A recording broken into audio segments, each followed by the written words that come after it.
Hold up, I am on my way, I'm in motion. Let's go to the ocean. Yeah, let's go outside. We can hang out on the beach without freezing. Welcome to Crafty Beach. This is Julie, and welcome to the Crafty Easter DIY Marathon, where I'm going to show you all 15 of the Easter DIYs that I've made new this year on my channel. We have 4 different themes. We have cute Easter, we have coastal Easter, we have gingham Easter, and we have a fun and colorful themed Easter. So sit back and enjoy all of these Easter DIYs. I do have chapters included if you would like to skip around. So let's get started with the first one. I wanted to DIY these giant stackable eggs. You get these for $5 and you get 3 of them. They come in white, or they're also like pastel colors. I prefer the white, but I have picked up both. I'm going to go ahead and take the top egg. We are going to DIY that one later, but for this one, we're going to use the bottom 2 eggs. They snap together like that, sort of similar to like the snowman and stuff they had at Christmas time. What I want to do is make a fuzzy Easter bunny with these using these microfiber mop heads from the Dollar Tree. Now, as you can see, they are long enough. They're a little bit too long lengthwise, but I find that was the best way for me to do it.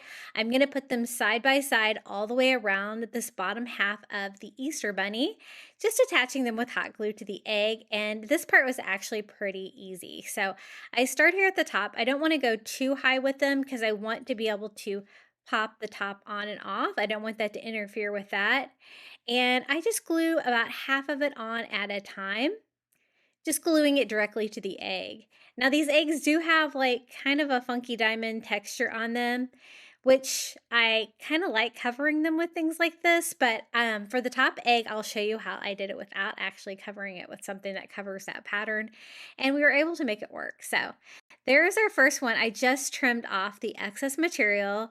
It does shed when you cut these microfiber mop heads from the Dollar Tree, so beware. I try to work with them as little as possible, but I didn't want to waste any material if I need any of those extra pieces to patch in. And then I'm just going to start working my way around. Now I'm going straight up and down with these, but I'm also trying to keep them side by side so the fur will kind of blend in from one to the next.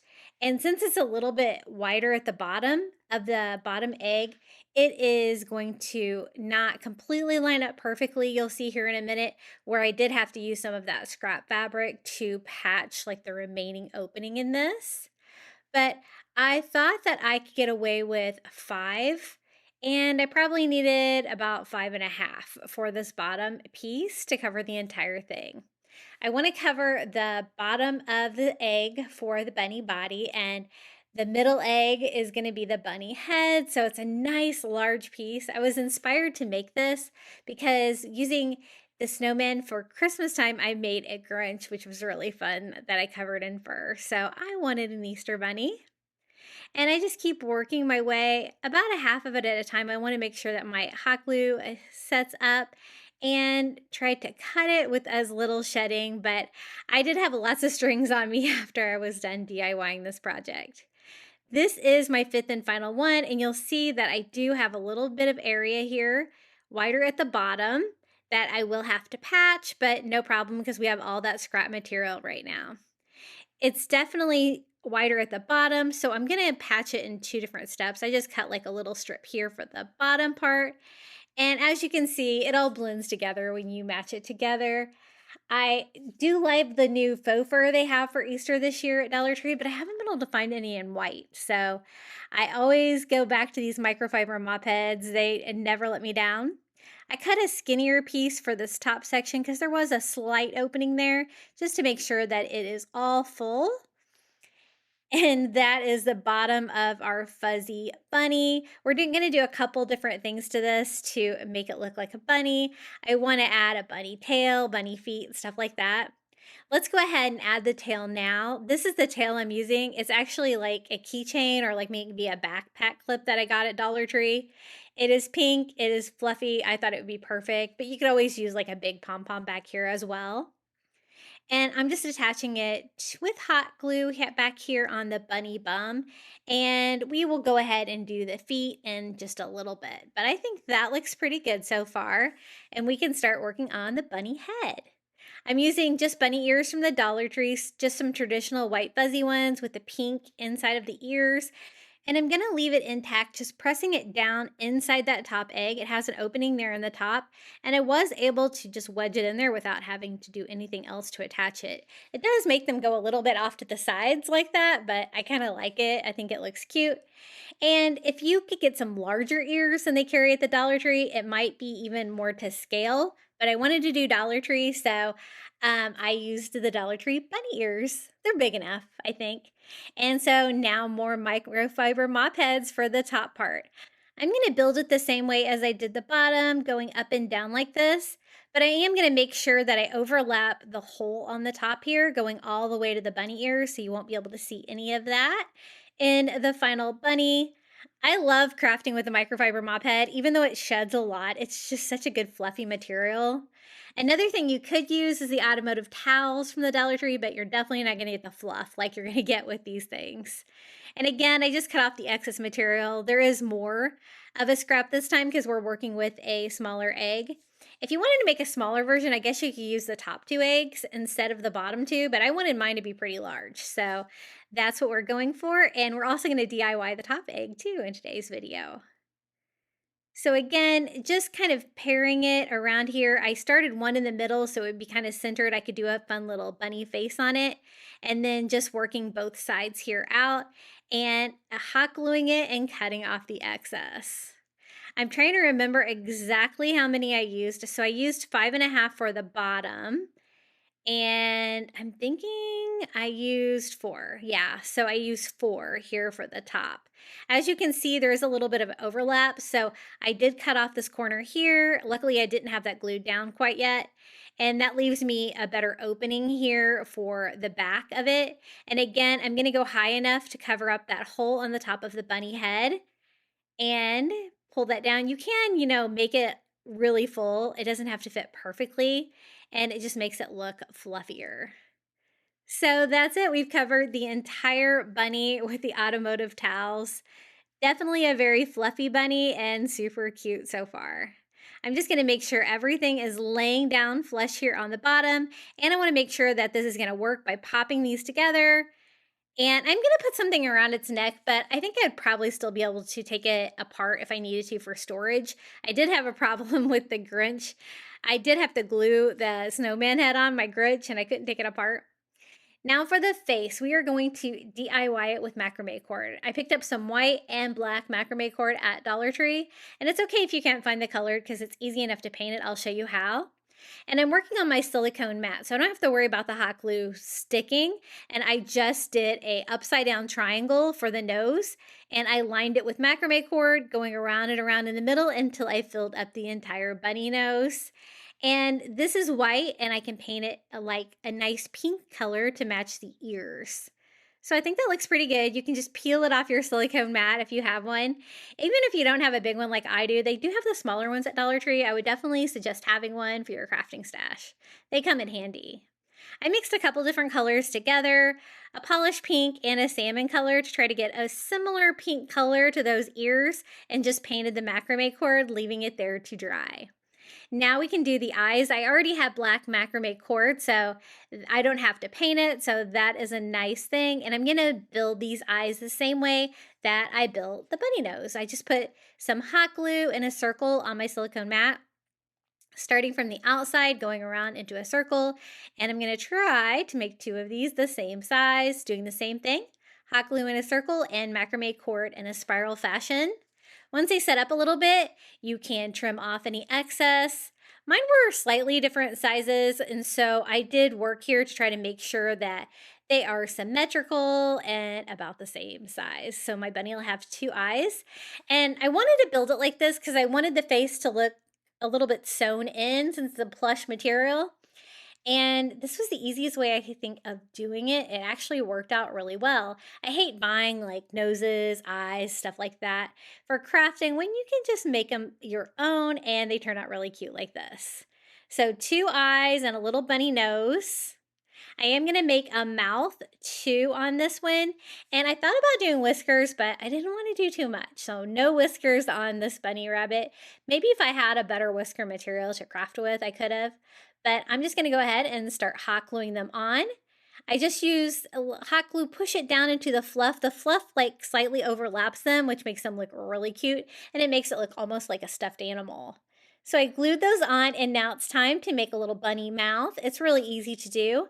I'm going to use the same black macrame cord, starting here from the nose, going straight down, and you're just going to do a J shape. I cut that or glue that and cut that one off, and then I'm going to just make a little curve on the other side. I don't want to overlap that middle part and make it too wide. But a bunny face is pretty easy to do. 2 circles, upside down triangle, and then a cute little mouth like this. Trying to make it symmetrical as I can, and kind of pressing it down into the fluff as well. No whiskers for mine. I think it would have been a little overpowering with that thick black macrame cord. And trying it on here, he is looking pretty good. I think he needs some feet though. I picked up some of these little felt bunny feet from the Dollar Tree, and I thought this would be a fun idea. They have little pink toe pads, so it matches our color scheme, and I can glue one to each side to look like feet sticking out from the bunny. I'm not going to do any arms on them.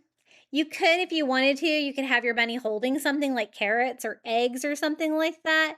But I couldn't really think of how to make that work. And I kind of like just the 2-part bunny. But I did think the feet would make him extra cute. So I just hot glued those on, one to each side. And now it's time to finish him off with a little bow. I found this great pastel gingham ribbon that's wired from the Dollar Tree. I just wrap it around his neck, leaving about 6 or 7 inches there as a tail, and tie it off. And I'm also going to put it off to the side a little bit, offset it, and double tie it, bringing those down for the tails. I layer them together and fold them in half so I can dovetail them, and they'll be about the same length. And that's just going to be the dovetails. I'm going to do a faux bow on here, just a simple one. He doesn't need much. I think 1 loop's going to be fine. I just loop it together like that, where I can slightly overlap the ribbon so it will catch it when I go to zip tie it all together. I take that, put it on top of what we already have, and then using a zip tie, I just zip tie it all together. Such an easy way to make a bow, and it's wired, so it's going to be easy to shape and make it look cute here.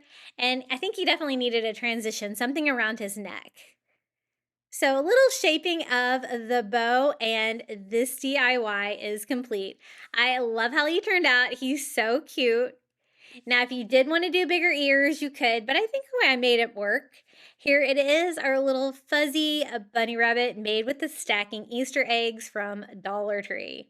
I have a whole bunch of these, so look forward to more DIYs with these. I can't wait to craft with these for Easter this year. I'm glad Easter's a little later this year. It gives me time for lots of DIYs. Hey guys, if you're enjoying today's video, be sure to hit that like button, and if you haven't subscribed, I'd really appreciate it. This is the top of the 3 stackable eggs. It is solid on top, but it does have that diamond shape all over. I want to try decoupage with the Dollar Tree spring napkins. You could also do this with the Easter napkins if you wanted to. I thought this might be a really pretty. First of all, I just cut my napkin in half because it has a pattern on each side.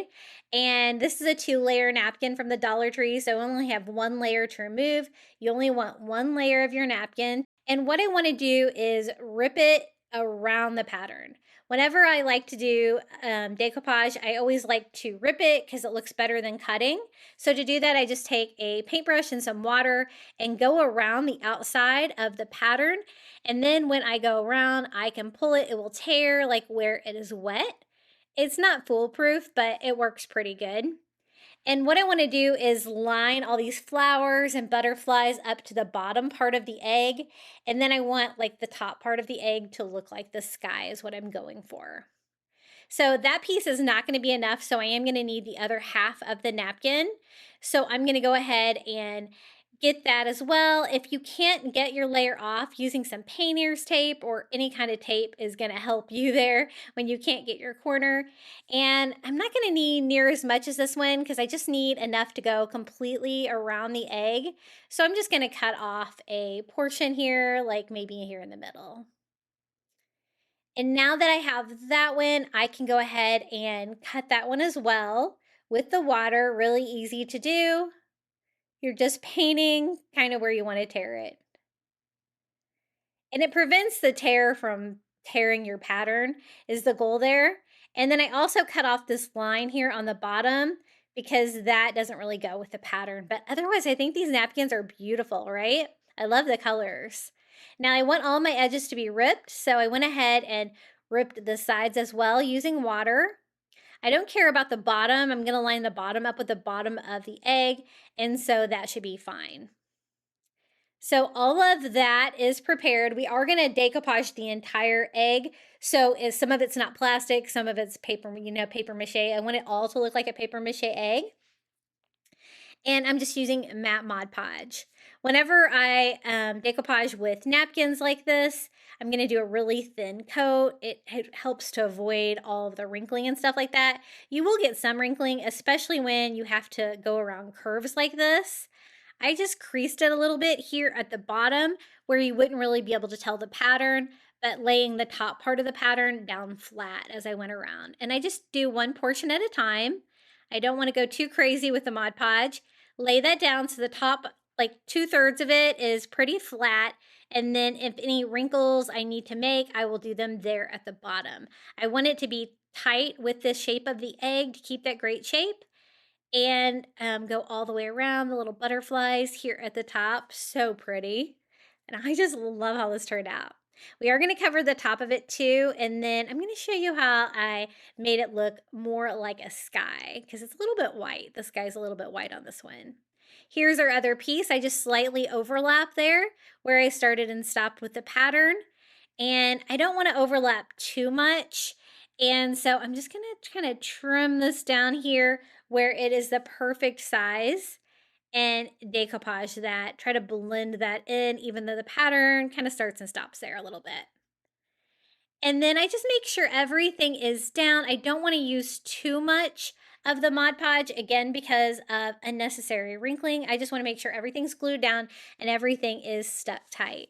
So just kind of like decorating a giant Easter egg, right? This is what it looks like so far. If I left it like that, the bottom half would be like paper mache and the top half would look plastic. I think it would look kind of cheap. So that's why we're gonna decoupage the entire thing. So for my second napkin, I'm just cutting out the sky part. So that's gonna be the center part of the napkin. And again, I just want one layer of this and I am going to rip it any of the edges. It's like a light blue and white sky. It's very soft. I do have to end up making it a little bit more blue. But I do not want any of those cut edges since I cut the piece out. So again, I just use water to have all ripped edges. And what I'm going to do is tear this sky up into little pieces that I can use to cover the rest of the egg. So I only needed 2 napkins to cover the entire egg. So you're going to have plenty left to use as napkins or do some work crafting. I love this pattern though. Dollar Tree has some really beautiful napkins. I always enjoy getting them every year, whether I need them for napkins or not. I love to use them for crafting. So now it's time to start filling in the sky. So anywhere where there wasn't any of the material, I just put a piece there, ripping it as I go to just make them exactly how big I need them to be. And I don't want to really overlap the top too much because the position changes a lot. And I just keep Mod Podging all around. This is a pretty easy DIY. It dries really fast. And tearing is probably the thing that takes a little bit the longest, but it does give you a really cool finish in the end when you don't have any cut edges.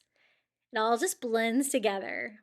The only challenging part on this was going in between the butterflies to fill those side pieces, but otherwise I just want to cover the entire sky. Now I am working over that diamond texture on the egg, which I wasn't sure how that would look with the decoupage on there, but it kind of actually adds to it. It's kind of fun. It was really easy to stick to it, and it takes on that pattern, but very subtly. So almost done. I think I have enough here to cover it. And again, just making sure everything is glued down and everything is covered with the napkin paper on there, because I don't want that plastic shininess coming through it all. I want it all to be covered. Now it's time to make the sky a little bit more blue. I take some water and I'm going to water down Mod Podge, like maybe 1 to 1. I usually don't water down Mod Podge because it's pretty thin, but what I want to do is do like a blue glaze all over the entire thing. So once I get that in there, I do 1 drop of blue food coloring. You could also use a drop of paint if you wanted. I think that would work. Basically, you want to dye your Mod Podge and to do like a glaze over it that's going to give it blue. So this is going to help seal it further with a coat on top of everything, but it's also adding color. It doesn't really take away from the bright colors and the flowers and the butterflies, but as you can see, it really adds a lot of blue to the sky. And I'm so glad that I decided to do this for the final coat of the Mod Podge on there, because I think the blue sky looks really pretty on there. It brings out so much character in it. And just making sure I go over everything in between all of the flowers, all the sky. I want everything to be that light blue color. And then I dry it, making sure there's not areas that are really blue and other areas that are a little bit of white coming through. So any areas that I did see a little bit too much white for my liking, I did go over with a little bit more of the colored Mod Podge to fill those in and give me more of a consistent blue pattern. I don't care if it is a little bit of transition with darker blues and lighter blues, but I wanted more blue than white in the sky. So just going over and touching it up one more time for this final coat, and I love how this turned out. I think this is so pretty. I don't think I have any of the Easter napkins this year. I just have the spring ones, so I'm not sure which ones they have, but I bet this could look really pretty with them as well. And it's a great use for the top egg of my 3-egg stack. I think that looks pretty good. Let me give you a closer look of how this turned out. I love the texture. I love the matte finish. I'm glad I used a matte finish for the Mod Podge. But look how beautiful that is, to see how the shape of the egg really kind of lends a little bit more character to it. And then the beautiful pattern of the napkin decoupaged on the outside. And it's perfect, flowers and butterflies for spring, but a little bit of a nod to Easter with the Easter egg. For this DIY, I'm going to use one of the Dollar Tree carrots or faux carrots, one of their wood bunnies, some craft wood, and some of that new faux fur they have at the Dollar Tree this year. For my piece of scrap wood, it's just a piece of craft wood. I'm going to cut it down a little bit because I don't want it to be too big. That's going to be the base. I wanted to do a really cool carrot, and I want to do a fluffy bunny kind of looking at it. Now the Dollar Tree carrots are great. I like the greenery and I like the shape, but I wanted something a little bit more artsy for this. So what I'm going to do is cover the entire thing with twine. I'm using the twine from Walmart. It's a little bit thicker than the twine from Dollar Tree, but you could do it with either or. And I start here at the top. At the top, I found I did have to hot glue it to get it straight up against the greenery like that, and keep its shape until I get to the area where I can just start wrapping it. It gets a lot faster when you don't have to glue everything down. I just want to go around this edge here, and then I can just start wrapping the entire thing. I am going to paint the twine orange to look like a carrot, but it's just going to be a lot more beautiful, I think. I love this look. I think it's really rustic and fun for Easter. Here, I just went ahead and did like a little line of hot glue where it would like grab one side as I spun it around. And I tried to keep it as tight as possible. It's okay if a little bit of the orange carrot shows through because I am going to be painting it orange anyway, but I did try to keep it as tight as I could. And then I did have to hot glue again when I got here to the very tip of our little carrot.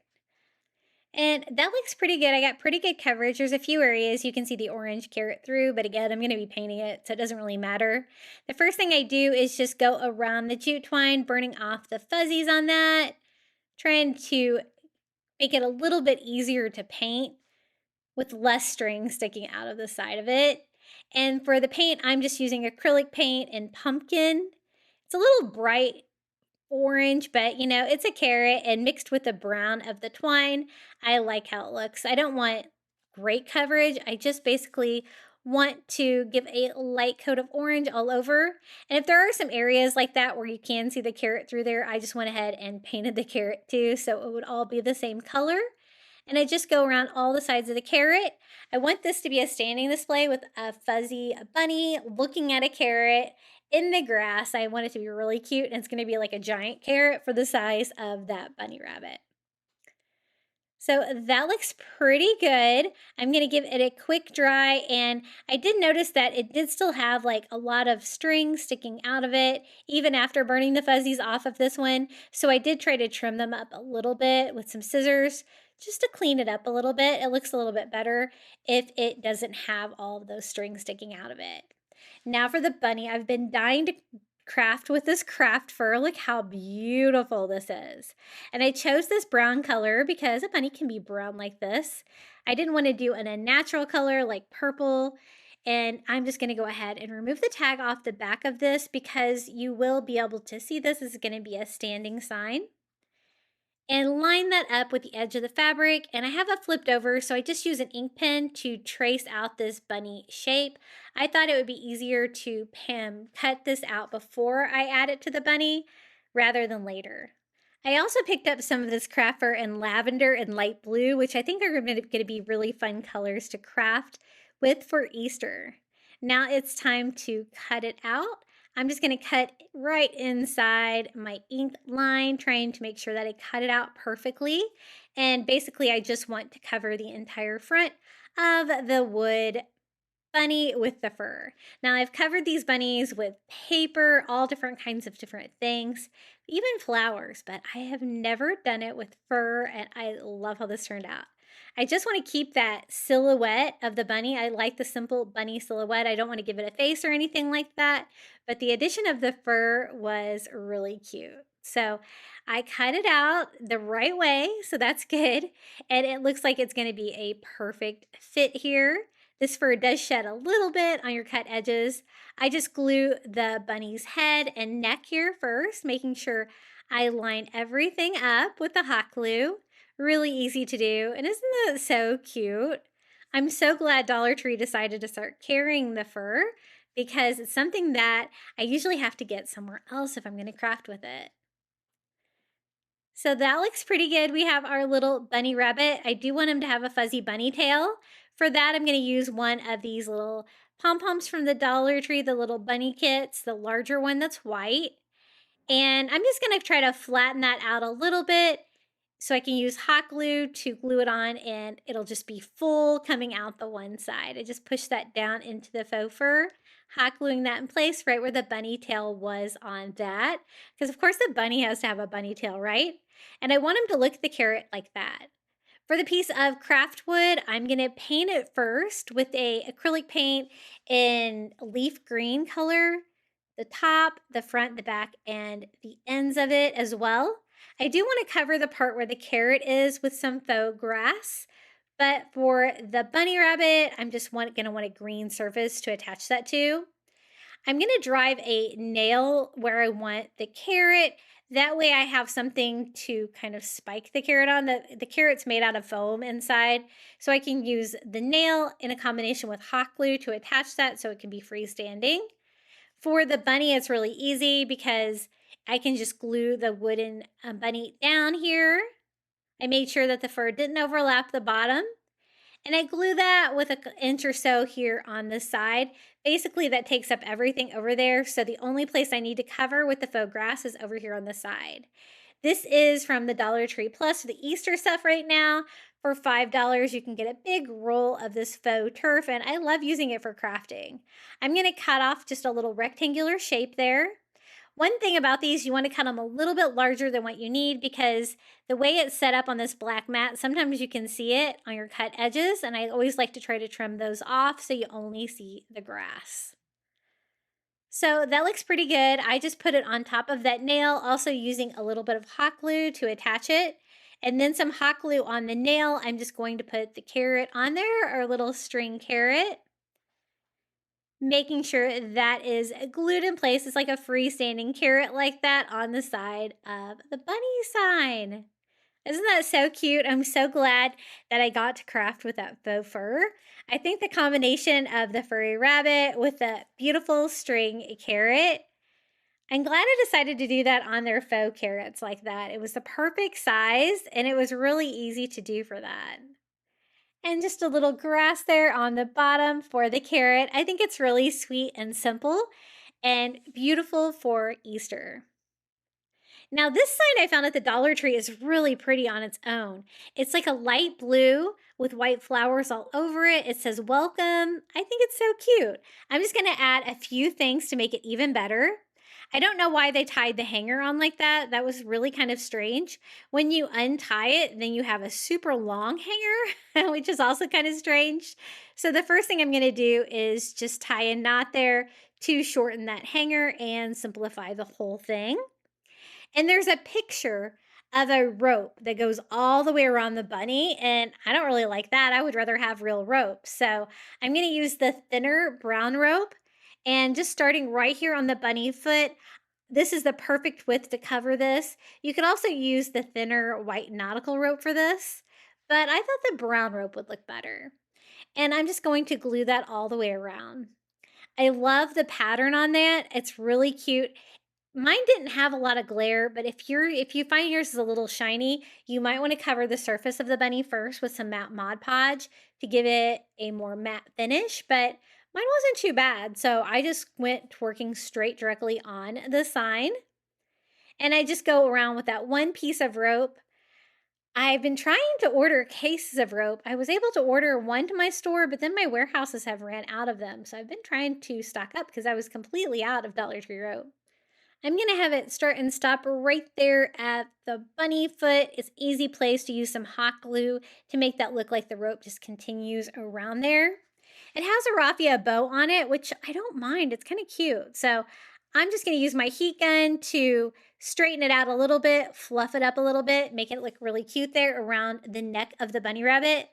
Mine had a slight tear there at the bottom of the sign, and I wanted to add something to it anyway, so I'm going to use some of the little string carrots from the Dollar Tree, some of the smaller ones like that, and glue them there. I don't want to overlap where it says welcome.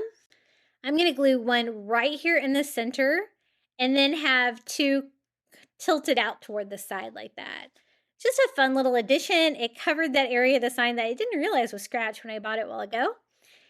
And cut the little greenery down too so it doesn't cover the word. Then I decided there was too much blue going on with the blue beads and the blue bunny, so I decided to swap them out with some orange beads. I thought that would coordinate well with the orange carrot, so we added to the sign and go away from being too much of the blue. They had 8 on there. I like to do more odd numbers, so I went like 3 on each side. So I'm going to do 6 on that existing hanger. And it's easy enough to take that on and off with this little stem that it had on it. And that's the final step. This was such an easy DIY. I knew it was really pretty already, this welcome bunny sign. And I thought if I added some rope, bright orange beads, and some carrots to it, we could make it even more fun. Isn't this so cute? And if you wanted to replace the bow around the neck, you totally could. But I was pretty happy with the raffia that was on there. And isn't that so cute? I love this bunny. I thought it'd be really fun to take one of the wood chunky bunnies from the Dollar Tree. They have these in bunnies, chicks, eggs. They're really cute. I'm just going to go ahead and remove the tag off the back of it. Heat usually works for that when it's really on there. And we're going to make a shell encrusted bunny rabbit. Now you could use the small jars like that from the Dollar Tree with seashells on there, but I've noticed they've been a little hard to find, at least at my Dollar Trees. So I actually got this big jar of them on Amazon for probably just as cheap. I do have it linked in my Amazon shop in the description of today's video if you want to check that out. But the glue we're using is just the Dollar Tree tacky glue. This stuff works great for tiny seashells. It dries clear, but it's really strong. I've even used it for outdoor wreaths and stuff like that, and all of my shells stayed in place. I like it a lot better than hot glue. It's just a little bit easier for what we're doing here. Now, I do want a lot of tacky glue on here though, because I need enough to make contact with all the shells we're going to put on there. And I'm using the variety, all the different shells mixed together, but I am going to probably pick out some of the ones that are a little big. Usually they're pretty consistent, but there's a couple in here that are rather big. And I'm just going to start sprinkling them all over. I'm not going to have like an eye or anything like that. I'm going to have it just all shells all over the silhouette. And again, just picking out some of the larger ones there, and I'm going to start scattering these all around. I wanted to make sure that I got tacky glue everywhere so I could do shells from side to side on this. And I'm trying to add them in a layer. So I want to make sure that there's none that are on top of each other or too close together, because I want to make sure they all make contact with the glue. That is an important part. And it really doesn't take too long for this to dry either. You would think, using another kind of glue like this, it would take a long time, but it really doesn't. I think I let this sit for maybe an hour or two, and it was already ready to go. And I'm just kind of taking my time when I get to the edges, because I want to make sure that I go all the way to the edges, but again, I don't want to overlap. And I think this is going to turn out so cute, and it was so easy to make. So another fun idea, what you can do with like these little chunky signs from the Dollar Tree for Easter, I think they're so cute. And I was really excited to do some more coastal DIYs for all my coastal lovers out there. When I add any more to the sides to make sure it goes all the way to the edge, I just might add a little bit more of the tacky glue to make sure it's going to be nice and strong. And this worked really well. Every single one of my shells stayed glued on, and I think it looks so cool. Again, the tacky glue dries clear, so you will be able to see the wood through it when you're done, but it also does kind of dry a little bit glossy, so be prepared for that. But that'll look nice with all of these glossy seashells, I think. So that looks pretty good. I'm going to go ahead and start the drying process just a little bit with my heat gun, but basically you just need to lay it flat, let it dry, and this is how it looks when it dries. Isn't that so pretty? A shell encrusted bunny silhouette. I love it for a coastal Easter. Really fun, and I love the variety of all the different little tiny seashells like that mixed together. If you're at the beach, some of our beaches like have crushed shells where you can just pick it up with the sand as all crushed shells. You could also do that. That would be really pretty as well. Isn't he so cute? I love him. Now for the next coastal Easter DIY, I'm going to use one of the 24-inch stacked egg decor from the Dollar Tree. Plus, they're $5. And I'm only going to use 2 of these together. I want to make a coastal Easter bunny for my front porch.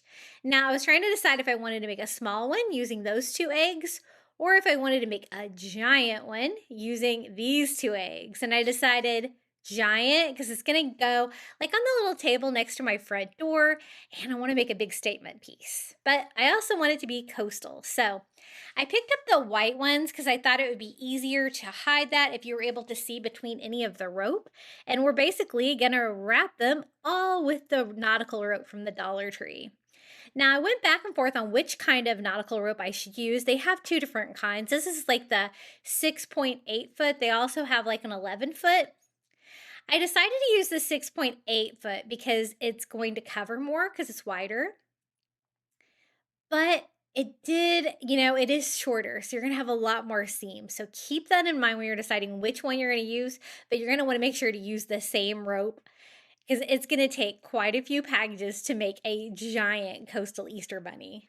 I used a total of 12 packages of the 6.8 foot, and I just start here on the bottom of my bunny, and I am just hot gluing it. Now, I want to hot glue everything down so it stays put. I don't want any loose rope, and I want to make sure that my seams are pretty tight. If you could only find the pastel colored stackable eggs, you'd probably get away with it if you make sure that your seams are really tight, but the white's going to be a little bit easier, definitely if you're using the nautical rope, which is white. So this is how far one package got me, and I was like, oh, I'm going to have a lot of seams. And the seams on the thicker rope like this, you can make them seamless, but it's a little difficult. What I'm gonna do is try to line up all of my seams on the back of the bunny so you won't be able to see them. So I did have to do some cutting, but I'm gonna try to use as much as I can out of a full package. And again, I just start and stop it together there and start wrapping it around. I wasn't sure at this point whether I was going to do that, line up all the seams on the back, but it's pretty noticeable, even if you do work with it a little bit on this big rope like this. So I'm going to go around, and when I think I have a good place, like I can hide this one on the back closer to that seam that we just did without wasting too much or making too much scrap material. And then I start and stop again. And I'm pretty much going to line up all the seams with that one there on the back. And for the ears of the Easter Bunny too, I'm going to line up the seams on the back. So it is going to have a back side. That's not going to be quite as pretty as the front, but that's totally fine. And I thought that a rope bunny would be really cute, like just a very coastal feel for this. And I love wrapping things with Dollar Tree rope. I'm not a big fan of the diamond texture pattern on these eggs. So far I've been trying to find different things to cover them with.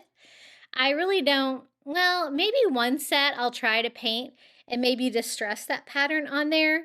I picked up a whole bunch of packages of these eggs because every time I go into my Dollar Tree, I see them and I'm like, oh, I should buy more.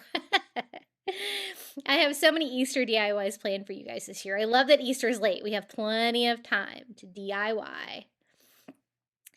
And again, I just keep building this up. I was trying to decide if I wanted my rope to stop when I got to the top of this egg. That way I could take it apart for storage, but I ended up making it all one piece. But if that's a concern of yours, you could always stop the rope when you get to the top of this and start again on the next egg. But I'm going to continue it on. So I go up here and see how far this package is going to make it. Again, I want to make sure my seams are all on the same side. And so I did have to shorten this a little bit just to make my seams fit right. And then I'm just going to glue this here, and we can go ahead and snap the second egg, the middle egg, onto this. And I will just save the top egg for this for another DIY. It'll come in handy for that. In my last Easter DIY video, I decoupaged an egg using the top piece, so that's always an option. And once I snapped it on there, I just continue gluing the rope all the way up. I also have planned to add ears to make a big bunny, and I just love how this guy turned out. He's so cute. I always love a good rope Dollar Tree DIY, and I really enjoy working with the nautical rope. It's so clean compared to the brown rope that you don't have to burn it or anything like that. Again, the seams on this one were a little bit rough. I probably could have made them a little bit better, but hiding them on the back seemed to work well for me. And so when I'm wrapping this middle one, it is a smaller egg, but I am making sure that I hide my seams here in the same place. And I do have this way sped up for you, but it really didn't take very long to do this. I basically just glue one section at a time to make sure my hot glue stays hot, but definitely paying attention to where that seam is. Now, once I get to the top of this egg, it does have the hole in the top. We're going to kind of ignore that. Keep spiraling the rope around to finish it off and give it a solid top to the bunny head. And we're going to decorate this bunny too. I thought at first just to leaving it rope, but I did want to add a little bit of decor to it as well, but only a little bit because I really like the silhouette of the rope bunny. This is what I'm talking about, how it is open here on the top of the egg. So again, I'm just going to continue that rope, spiraling it around. When I get to the areas that don't have any plastic to glue to, I can just glue the rope to each other and closing up the hole on the top of the head. Now, I wasn't sure what to use for bunny ears. I wanted something a little bigger because this is a big bunny. So I didn't really want to use any Dollar Tree bunny ears for this. And I also didn't want to use cardboard because I'm going to put this bunny outside. And in the slim chance that it does get wet, I didn't want the cardboard inside to disintegrate. And so what I'm going to end up using is some of the flexible cutting mats from the Dollar Tree. The thing about this is it ended up, the ears are a little floppy, which is actually a little bit cute, but could be sturdier, but it is going to be easy to cut. So I just used some bunny ears for reference. and then I make them longer because this is a big bunny. And I will be able to wrap this with the Dollar Tree rope to provide 2 ears for the top.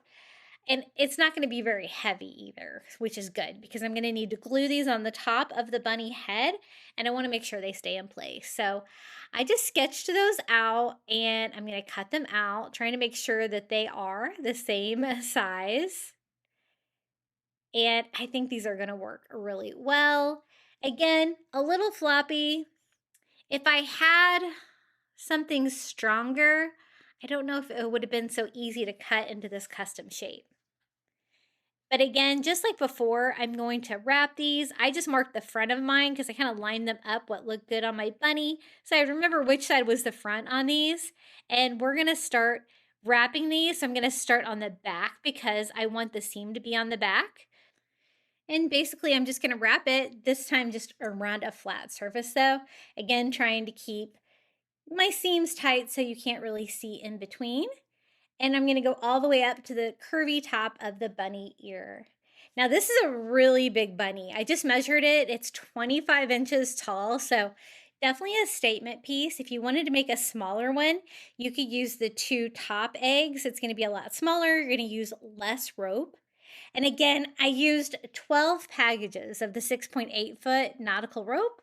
That's always a question I get, so I made sure to count them for you. And this one I used a scrap piece to start, which made me have to do a seam, which I didn't really enjoy, but I hit it on the back, so I think it's going to be okay. I opened a new package though to finish the rest of it, so I would have less seams. And then it gets a little skinnier here at the top, and then I want to make sure to cover the very tip top here just by making sure you can't see any of the plastic, gluing the rope to itself right about here. And again, I think they're sturdy enough to hold up outside for weather, but they do kind of flop a little bit, which I guess is the materials that I used. If you wanted a sturdier one, I think a thicker cardboard would be sturdier, and that would be something that you could cut too.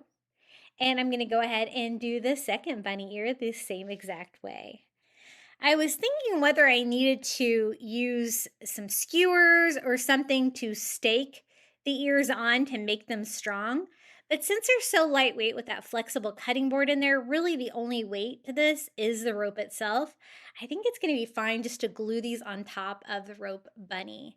And the rope did weigh down the bunny a lot since I used so many packages of rope on it that it made it a little bit heavier duty item for outside that I don't think it will blow over or anything if I put it on my front porch area. So we have 2 bunny ears. Let me show you how I go about attaching. So I have my back with all my seams back there, and I'm going to attach the 2 bunny ears like this. So for the first one, I put hot glue on both of those bottom ropes and just place it right here to the side on my bunny head and hold it in place. You're going to want that glue to set up as much as you can between the rope. I flipped mine over and did another band of hot glue back here where you can't see, let that set up, and repeated that. So I have 3 different really coats of hot glue on that. Now it's not totally dry yet, so I'm kind of afraid to let go of it, but I thought we could get started here with the second ear. Again, lots of hot glue there. Stagger it here on the other side, and then I held that and then flipped it over and did a couple rows of hot glue on the back of that one as well. Now you could stop here and just have a rope bunny. He's really cool. Look how magnificent he is. I love him. But I thought he needed a little something. So I'm going to add a bow, but I want to make it very coastal and simple. So I'm using some of the wired burlap ribbon from the Dollar Tree. And I just cut out a piece long enough to wrap around his little bunny neck, and I simply tie it. I'm going to use these for the tails of my bow. That'll make it a little bit easier. I want them to be short though. I don't really want it to take away from the rope. So I'm going to go ahead and cut those. I end up cutting these like 3 different ways. I dovetailed them at first, but then I was like, oh, maybe I'll just like them at an angle better. And then in the end, I ended up making them square. So it kind of evolved. And then I want to make a bow using some of the mesh ribbon from the Dollar Tree and that burlap ribbon. And we're just going to do a faux bow that we can put together with a zip tie, something really easy. So I'm going to need a couple of loops on both sides here of the burlap ribbon.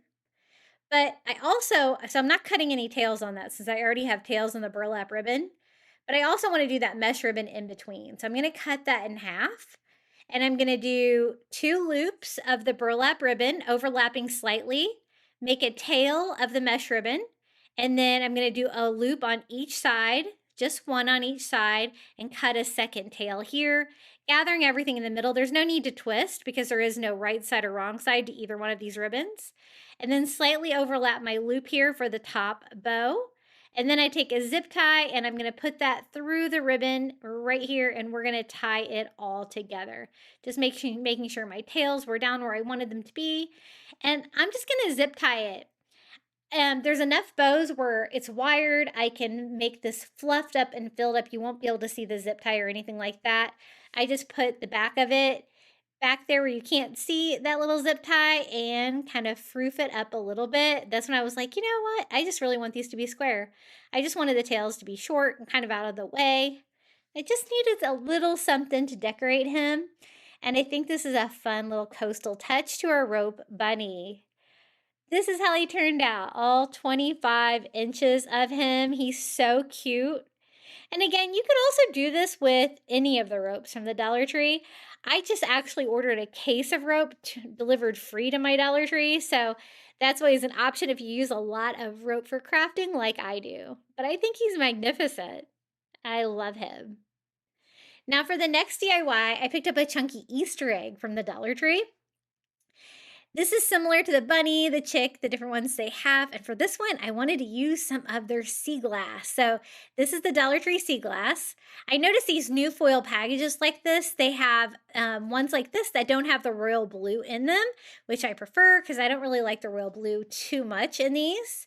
And I'm going to use tacky glue. I use a paintbrush and I just paint the back of them. This is going to be plenty strong, and we're going to do a mosaic. And I figured out a way to make grout just using supplies from the Dollar Tree, so I'll have to show you my recipe in here in just a second.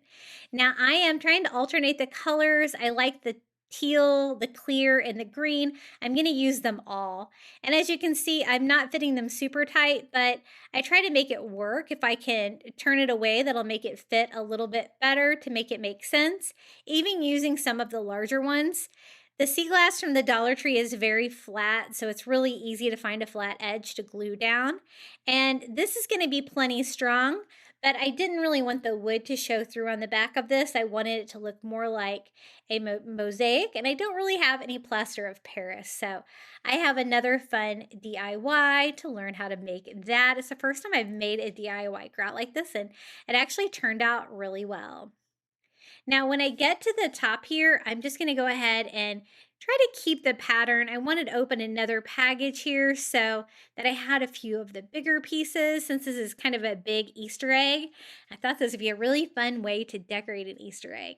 Now, you can do this on any of the Easter shapes. I think it would be really cute. I was trying not to use too many light colors next to each other so it looks a little bit more random like that, and I think that looks pretty good. I let it dry for a little bit before I started my DIY grout. And to make it, I'm going to use a Mod Podge and baking soda. So I'm going to do 2 parts baking soda to 1 part Mod Podge. You could also use school glue for this. And you're going to want to mix it up until you get a good consistency. If it's too dry, have a little water nearby, and you can add just a little bit of water to make it that grout texture that you're going to need. And this is going to make it white. Now, I changed my mind about wanting it to be white after I already had it on, so I'll show you what I did to fix it. But if you want to color your grout, I think it's 3 parts baking soda to 1 part Mod Podge, 1 part paint in the color that you want, and then a little water if you need it. So keep that in mind. I thought white would be fine. It would really make these colors pop, but I think I forgot how white baking soda is. I just spread mine all over, and you're going to want to do this part before it sets up because this really starts getting hard rather quickly. I wanted to go in and wash it off all of my beautiful sea glass stones. I just went in with a baby wipe and tried to get as much off of the top as I could. Maybe I might have used a little bit too much. So keep that in mind. This part is a little bit of elbow grease, but it's worth it. You're definitely going to want to be able to see that beautiful sea glass through there. That's when I started realizing this is super white. I didn't want it to be stark white. I almost wanted more of a sand color. So to fix it, I'm going to mix some Mod Podge and paint together and basically stain my grout after the fact. I wouldn't recommend doing it this way though, because this paint Mod Podge combination that I did, it dried really fast. So I had a hard time getting it off my sea glass that I had just cleaned up. But I like the color of it. It's Beachcomber Beige acrylic paint. So if you wanted to make yours colored, again, 3 parts baking soda, 1 part Mod Podge, 1 part acrylic paint, and maybe a little bit of water. So next time I make it, I think I'll try to dye it. But it worked pretty well. But again, it was gluing onto my sea glass, and I didn't want that. I just wanted the color really to be on the grout part. And then I'm going to give it a quick shine with some Windex here to make sure all of our sea glass is gleaming. And this is how it turned out. Isn't it pretty? It has so much character. I only used a couple of items from the Dollar Tree, and I really love the colors. If you wanted to do your own color scheme, you could always mix up with colors. Again, it does come in one package that has a little bit of a royal blue in there too. But I love the sea glass vibe of this. It's very coastal. And this is how it looks next to that shell bunny. I think they might be kind of cute displayed together like that. For this DIY, I wanted to see if I can make a rattan bunny wall hanging using some of these wire wreath forms from the Dollar Tree. I saved all of my grass skirts from a luau party last summer, so I have plenty of these to use for raffia. If you just take them off of the rope itself, there's 2 of them knotted together on here, but if you pull slightly on them, they will untie and you'll have 2 long pieces. And I'm going to start with the 2 smaller rings from the Dollar Tree, and I want to make a bunny head and a bunny body. So this medium size one, I guess, is going to be the body. I just knot it onto the wreath form gently because it is made out of paper. I don't want to tear it. And then I also hot glued it to make it stay into place. I wrap it around to the other side, knotting that. And as you can see with that wire wreath form, even though I tie it on there, I can't tie it super tight. It's going to move around a little bit. So I did have to tack each one of my knots down with a little hot glue. But I want a random pattern and I want it to all be covered like with a rattan pattern. So I am just going to make it random. So I made that one go straight across. I made this one kind of go to the side like this. And I just gently knot it, then attach it with hot glue, trying to make sure that it stays rather taut so we can get a good pattern. I want a pretty good coverage. I'm not going to fill it up all the way, but I do want everything to be basically covered with this to make it look like a little rattan bunny rabbit. I thought that would be really fun. And I'm going to just go as far as my piece will let me go and then cut it off and start again. I think I can make this one work a couple more times. And again, there's no rhyme or reason to this, no pattern. I'm really just kind of going an area that hasn't been covered already. And I thought this would be a fun idea. Now, it ends up being a little bit of a 2-tone project for how I finish this. If you wanted your grass skirts or your raffia to be a little darker, I have used like Antique Wax by Waverly on this before to dye them a little bit before you start crafting with them. So that would be a fun option. But I kind of like the color of the grass skirts. I think it does look fun and coastal. So I'm going to go with it just like this. And again, I just knot gently. I don't pull it too tight because I don't want it to rip, and then hot glue it in place. Hot gluing each one in place was key because it definitely wouldn't have kept this cool pattern if I hadn't done that. But you're definitely going to need a wreath form that is single like this. You're only going to want one edge. I'll be able to go back and cover that later. I thought about just weaving the grass skirt around the edges to cover up the gold metal, but then I end up doing something a little bit different to cover that part up. But that is always an option to finish this when you get good coverage. I kept adding to it until I was happy with it. It looks like it's getting pretty full here, but you know what? You could add as much of this raffia as you wanted. You could pretty much get almost complete coverage. It's totally up to you and whatever look you're going for. I think maybe one or two more pieces is all this one's going to need. Again, you can make quite a few of the knots with the same piece. This is pretty long, and depending on what size of grass skirt you have, but I always like to save these for crafting projects because it makes a really great raffia for things like this, and it's always fun when you can use crafting materials from the Dollar Tree. So I think that looks pretty good. Let's go ahead and do the same thing here for the head of the bunny. And I'm going to use a little wire jute for the ears. You could use really any kind of wire, or you could even use another one of these like wire wreath forms if you cut it and bent it a little bit if you want some strong wire. But basically I want that same pattern. So it's a little bit smaller. This one's going to go a little bit further. I am just knotting and gluing and going to cover this entire thing up.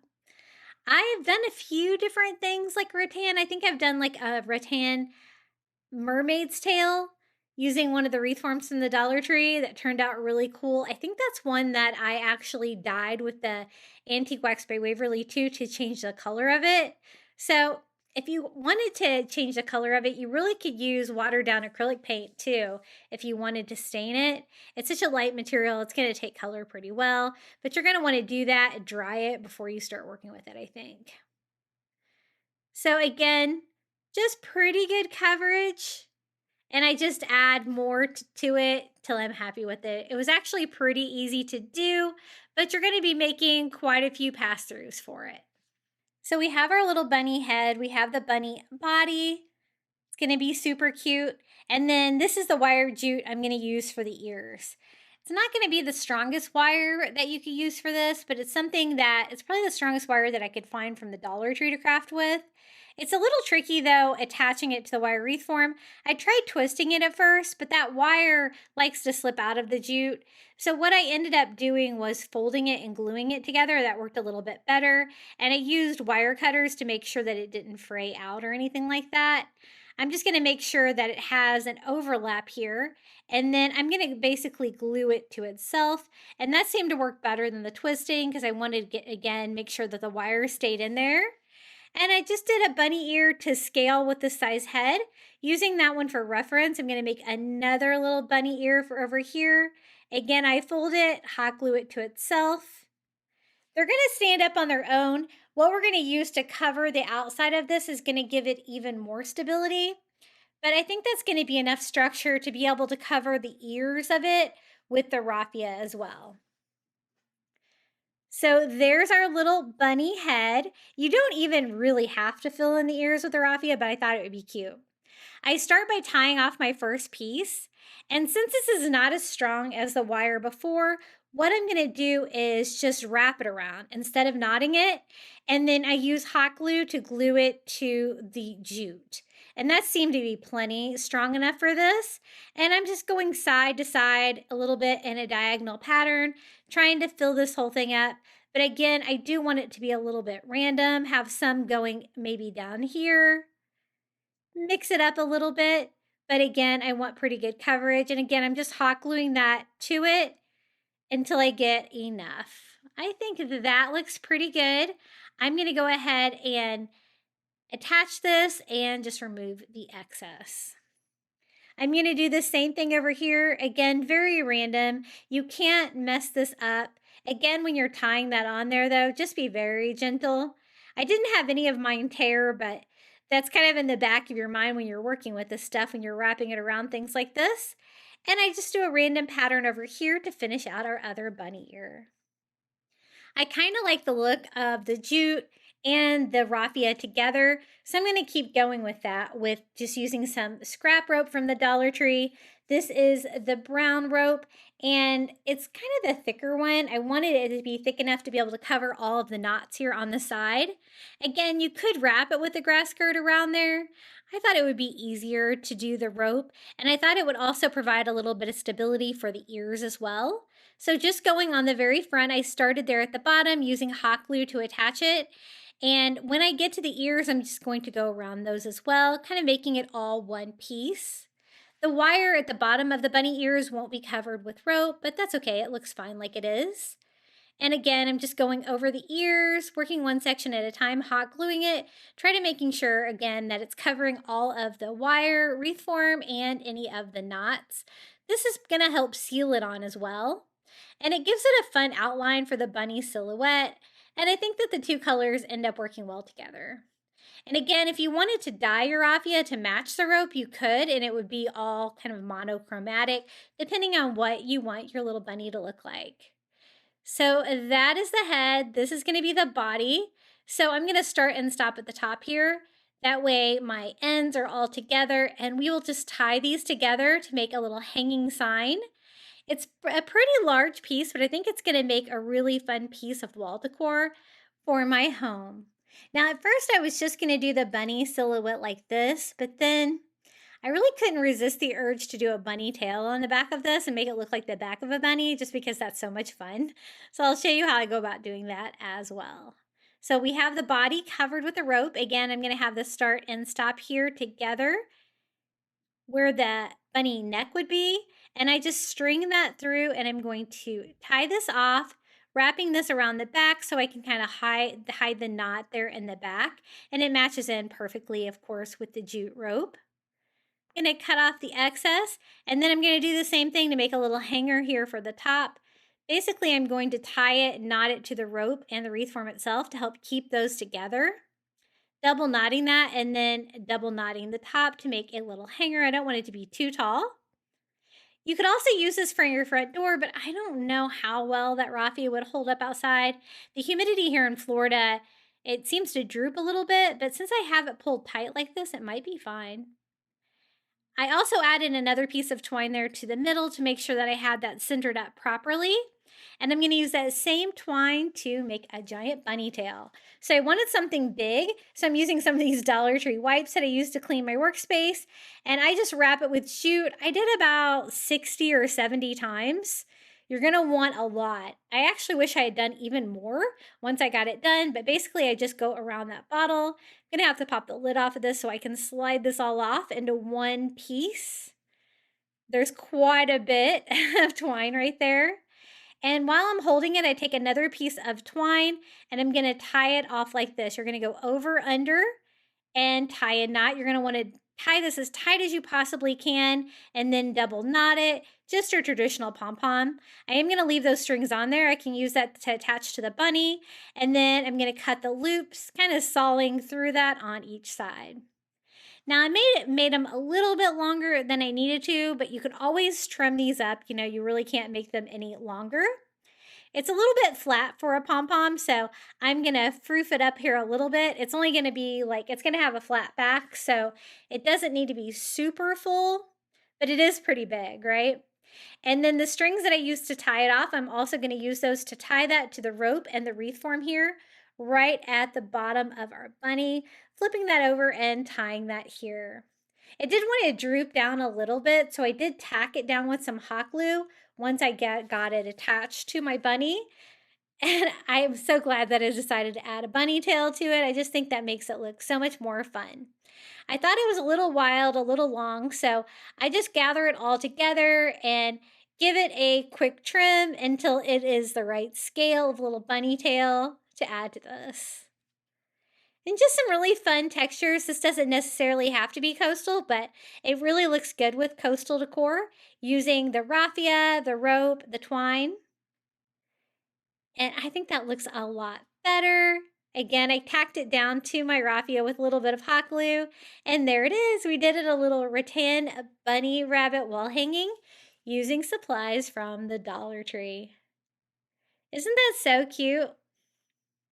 I kind of have brown walls, but I think it's going to look good, especially that lighter color of raffia against them. I love it. And you can kind of see how big it is.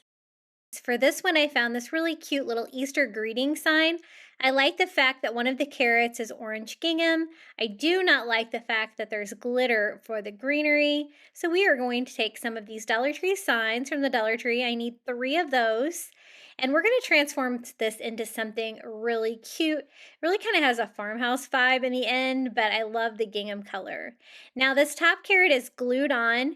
It is paper, and even though I'm trying to melt the glue and try to take this off cleanly, it is going to rip the paper when I take these apart from each other. But I do need to get this carrot off first so that I can remove all of that glitter greenery on there that I don't like. I like everything else about the sign, I just don't like that part. So it does rip the paper underneath, but that's okay because we're going to glue that back on. You won't be able to see it. I wasn't sure if I was going to be able to save these back carrots, but I was able to get that off cleanly enough. Now to cut the greenery off, you don't need a saw or anything. All you need is a razor blade. You're going to need to go through it a couple of times, and then if you just bend it, it should break. This one wasn't cut all the way through, but I can always use some scissors and use my razor blade to make that look a little bit smoother here at the top. There is that little green section there, which I don't really appreciate, but we'll work around that. I like the little green gingham bow on there. I will save that for later. Just gonna go ahead and get that out of the way so I can cut the glitter off of this carrot as well. No glitter on these DIYs. So I should be able to reattach that on there just like that. For the sign in the back, I'm going to use 3 of these long hanging wood decor signs from the Dollar Tree. I really only need 2 wide to make a background sign for this, but I like to use a 3rd one to attach it to each other. They're not super thick signs, so you really need a lot of bracing in the back, and I find that a 3rd sign in the back is perfect. So I left the hanger on the back sign. I flipped the other 2 signs upside down so the holes on them are now at the bottom.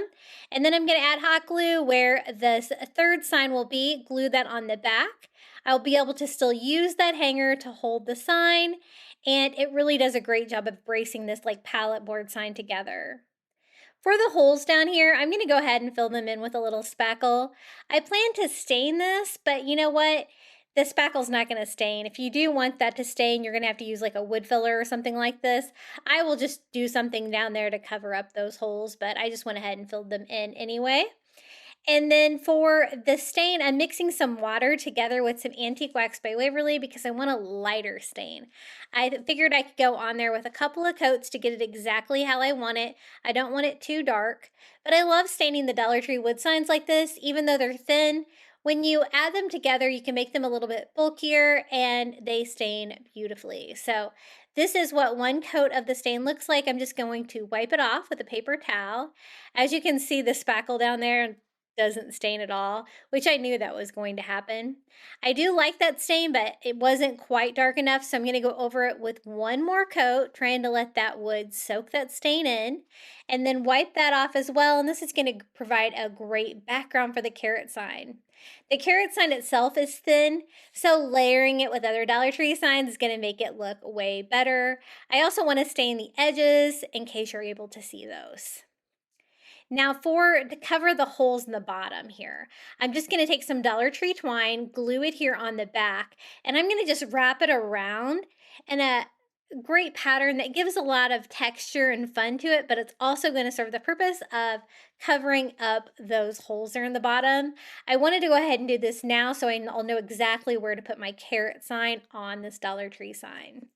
So I think that's enough of the wrapping down there at the bottom. And I do need to go ahead and put this carrot sign back together. So I just add some hot glue to the carrot down below. It's kind of weird that they print that design on them and then do the same exact design on top. I've noticed that on a lot of Dollar Tree signs. Now it is a paper sign from the Dollar Tree, so it has kind of a glossy paper look, and I want to tone that down a lot. So I'm going to use a couple of coats of Mod Podge, some matte Mod Podge, to give it a matte finish so it doesn't look quite so cheap. You know how the paper signs from the Dollar Tree can have a little bit of a shiny, cheap quality? This is going to tone it down, make it look way better. So just a couple thin coats of Mod Podge on this just to tone that down. I have pretty much cut off all the glitter on there, so I don't have to worry about that anymore. I do want to make sure my back sign is dry from the staining before I try to glue this on. It is slightly warped. All of these carrot signs were at my Dollar Tree, so I figured I could get it to lay flat, hot gluing it to another sign, and this worked really well. I'm just going to make sure I have glue all over and make sure I glue that down where it stays nice and flat and no more warped sign. For the greenery, I found this greenery at the Dollar Tree that I think would make great carrot tops, way better than the glitter, right? So they come off individually into little pieces, which are just the perfect size for the sign. And I'm just gonna start doing a couple here for each carrot and see where we go from here. I know there is that green part there, and I'm gonna wanna cover up the stems of these a little bit with some more greenery as well. But let's go ahead and start with this. I'm just going to glue them to the carrot sign itself, the little plastic stem here. And it's okay that it's taller than the sign, I kind of like that. I give one stem to each one of these carrots. I noticed some of them were slightly darker than the other ones, but it's not real obvious. And then one here for the middle carrot, and then I'm just gonna add more until I'm happy with it. I want it to be really lush up here and really look like the top of carrots. I think this looks so much cuter than it did before. Now I do have that little green patch there, so I'm adding lots of greenery over that to cover that up, but of course I do need to mask it. So I'm gonna do that with some moss, just some reindeer moss from the Dollar Tree. I'm just gonna glue a strip of it here just where necessary, and it's going to provide a fun texture too, and it's going to do the job of covering the stems and covering that green part of the sign. I don't have to go all the way across, but I do want to cover everything that has greenery at least for this. And I really love how this sign came together. I think it's so cute. Now I did save that little green gingham bow that was on the carrot bowl before, and there's still a glue dot there too. So I'm gonna go ahead and add that. I think it's gonna tie everything together. A little more gingham for Easter. So I just glued that back on where it was before, and I'm gonna trim the rest of the ribbon here a little bit, just make it a little bit shorter, but I also wanna make it even. And that's it. Here is our little Easter greeting sign with the orange gingham carrot. I think it's so cute.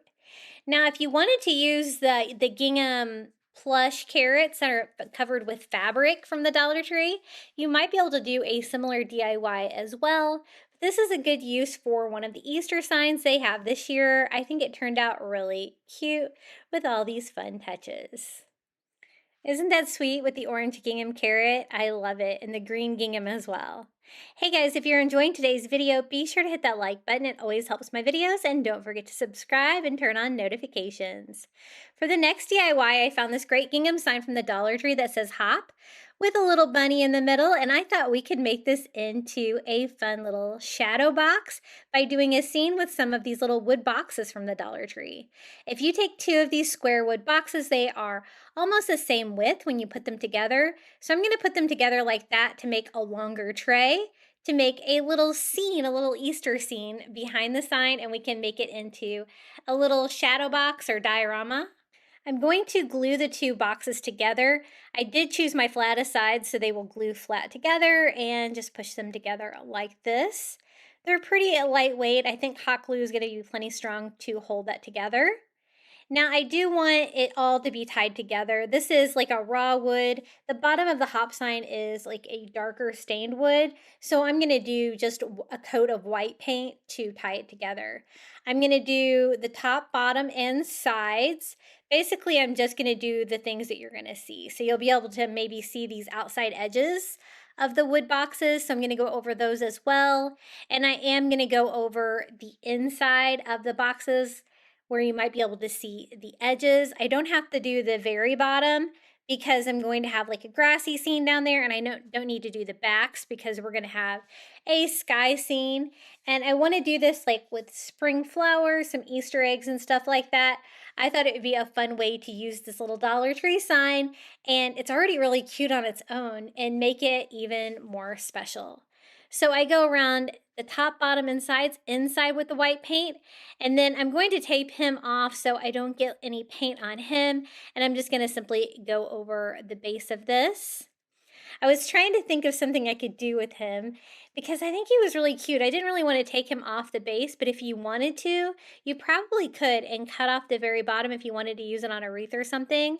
But I think he's so cute, and I really wanted to make something special with him. Now, this wood is a little bit darker, so one coat of white is probably not going to be enough. I do go over it with one coat so it can start to dry. I'm also going to try to get down in the little ledges here with a smaller brush as well. I'm not going to worry about the edges of the letter or anything like that, being that it's the same as that's on the back of the hop word, but another coat just to brighten it up a little bit so it'll all blend in seamlessly. I want to attach this on the front of the shadow box so they're all attached together, and I might even bring the scene forward through it a little bit. So just going to remove my painter's tape here, and it did a pretty good job of protecting our cute little hop bunny. Isn't that so cute? I was so excited to find this because I was trying to find gingham items at the Dollar Tree. It can be a little challenging, but I have lots of ideas today. Now, to make it even look a little bit more seamless, I filled in the gap there with a little bit of spackle. Most of that is going to be covered behind the bunny, as you can see there. So I don't think it'll be too noticeable that it's two different signs. Now for the background for the sky, I want to use some of this new craft fur they have. I thought this was a perfect sky blue color. So I'm going to cut a strip of it to cover the top half for the sky. And I'm just going to cut a long strip so I can use it for both. So I'm going to have to make two different scenes because I have two different boxes there. So I just cut a strip of it out, and then I will cut it down to size to fit in there. I'm not going to add any clouds or anything like that. I don't think it needs that much detail, but I thought this was a fun way to do a fluffy little sky. And I was so excited to find another use for this craft fur from the Dollar Tree. It's so cute. I also have it in brown and purple, I believe. So I'm going to cut down two. They should be the same size, and I can put those here in the top. I'm just going to attach them with some hot glue here at the top. And I was thinking about using some of that faux Easter grass for the bottom section, but I thought that it would be even easier to use reindeer moss. So that is what we're going to use for the bottom half. That way I can make it look like the yard, and I can also have it on the bottom for the grass as well. And it'll be a little bit easier. You can separate it, make it a little bit thinner. You're not going to want it too thick. You're just going to want it to cover the back wall. And I'm just going to do one section at a time here with hot glue. And I want to slightly overlap the sky as well, so it's kind of a seamless transition. I'm not going to really worry about putting any on the sides. I think painting those white just kind of made those a little bit more neutral. But we're just going to make a little scene here. So I do want it to be here too. I want to add flowers and Easter eggs, things like that that you would see in an Easter yard. And so I just fill that all the way out, and I'm going to do the same thing here on the other side. A really easy little sky scene, so easy to do. Now, if you can't find any of the blue faux fur, you can always just paint that section as well. Blue, you're going to get a similar effect. And it is slightly hidden because it has the hop sign in front of it that you're looking through to see into it. So that looks pretty good. Now it's time for flowers. I always try to find the tiniest flowers from Dollar Tree to craft with. These are the pink baby's breath. I think one sprig of those would be really cute. It's going to look like an entire flower bush. I'm just going to glue that down into the moss. And I think these, the Tweedio, would be really cute too. These look really something like that you would find at Easter. And then I just found these. I think these are really cute. They're super tiny. And I'm going to cut those down to size, a little purple flower there, and then some more of the baby's breath here. It's the same flower as the pink one next to it, but I think that's fine. I'm going to glue that one right here. And I think 4 of those is plenty.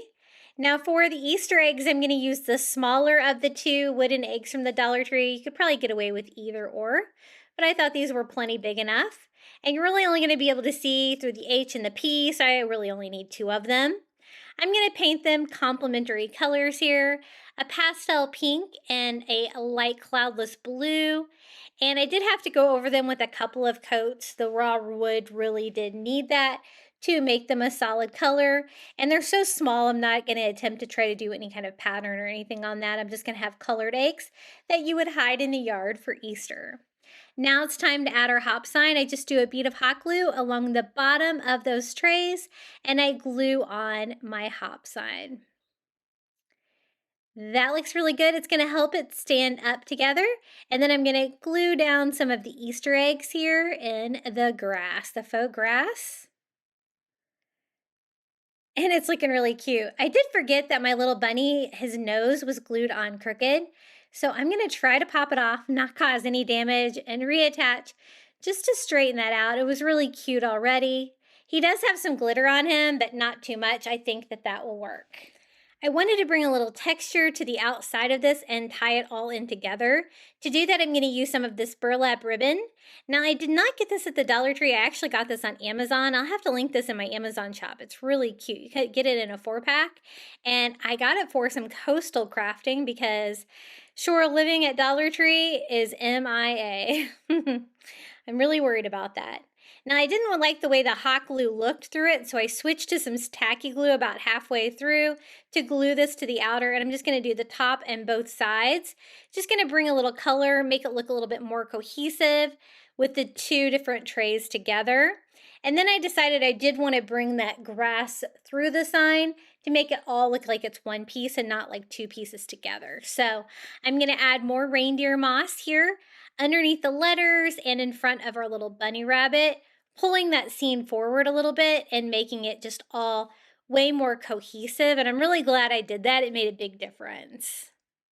It doesn't need much up here, just enough to cover the top, just like that.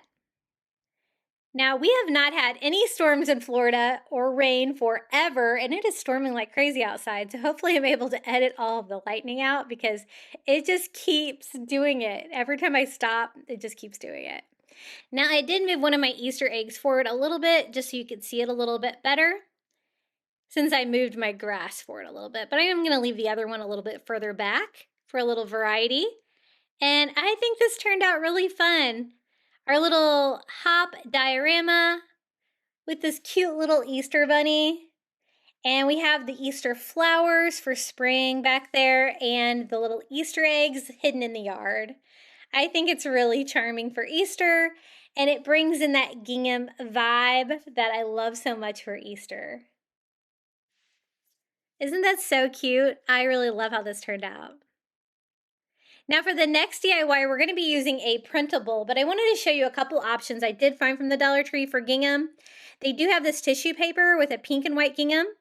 It's a little bit larger scale. And then I also found the spring napkins from the Dollar Tree is a purple gingham. If you don't have access to a printer and you want to do some of these DIYs that we're going to be using a printer for today. Now for this one, we're going to use the wood egg from the Dollar Tree. I designed an orange gingham that says Hello Spring, and we're going to have it being held by like a bashful bunny that we're going to make out of the faux burlap bag that you see there. The first thing I do is just remove the tag from the back of this.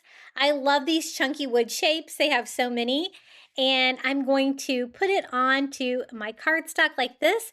I printed this image out on cardstock so that it would be really easy to Mod Podge with no wrinkling. I just sketched the egg out so I would know exactly where to cut this down.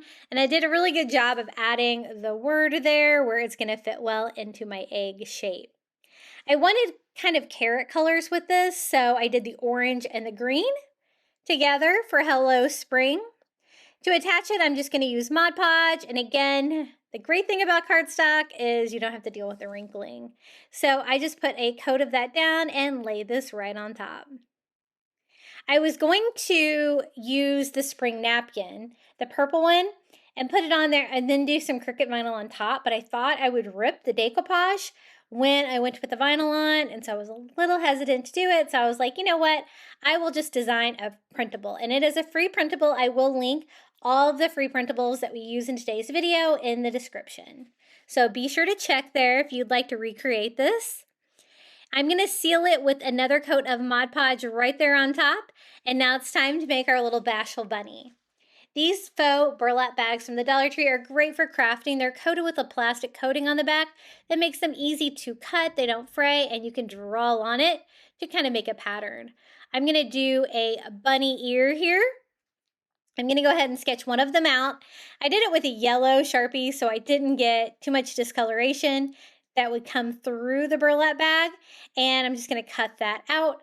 What I want it to look like, I want it to look like the bunny is holding the egg, but you're not really going to be able to see the bunny.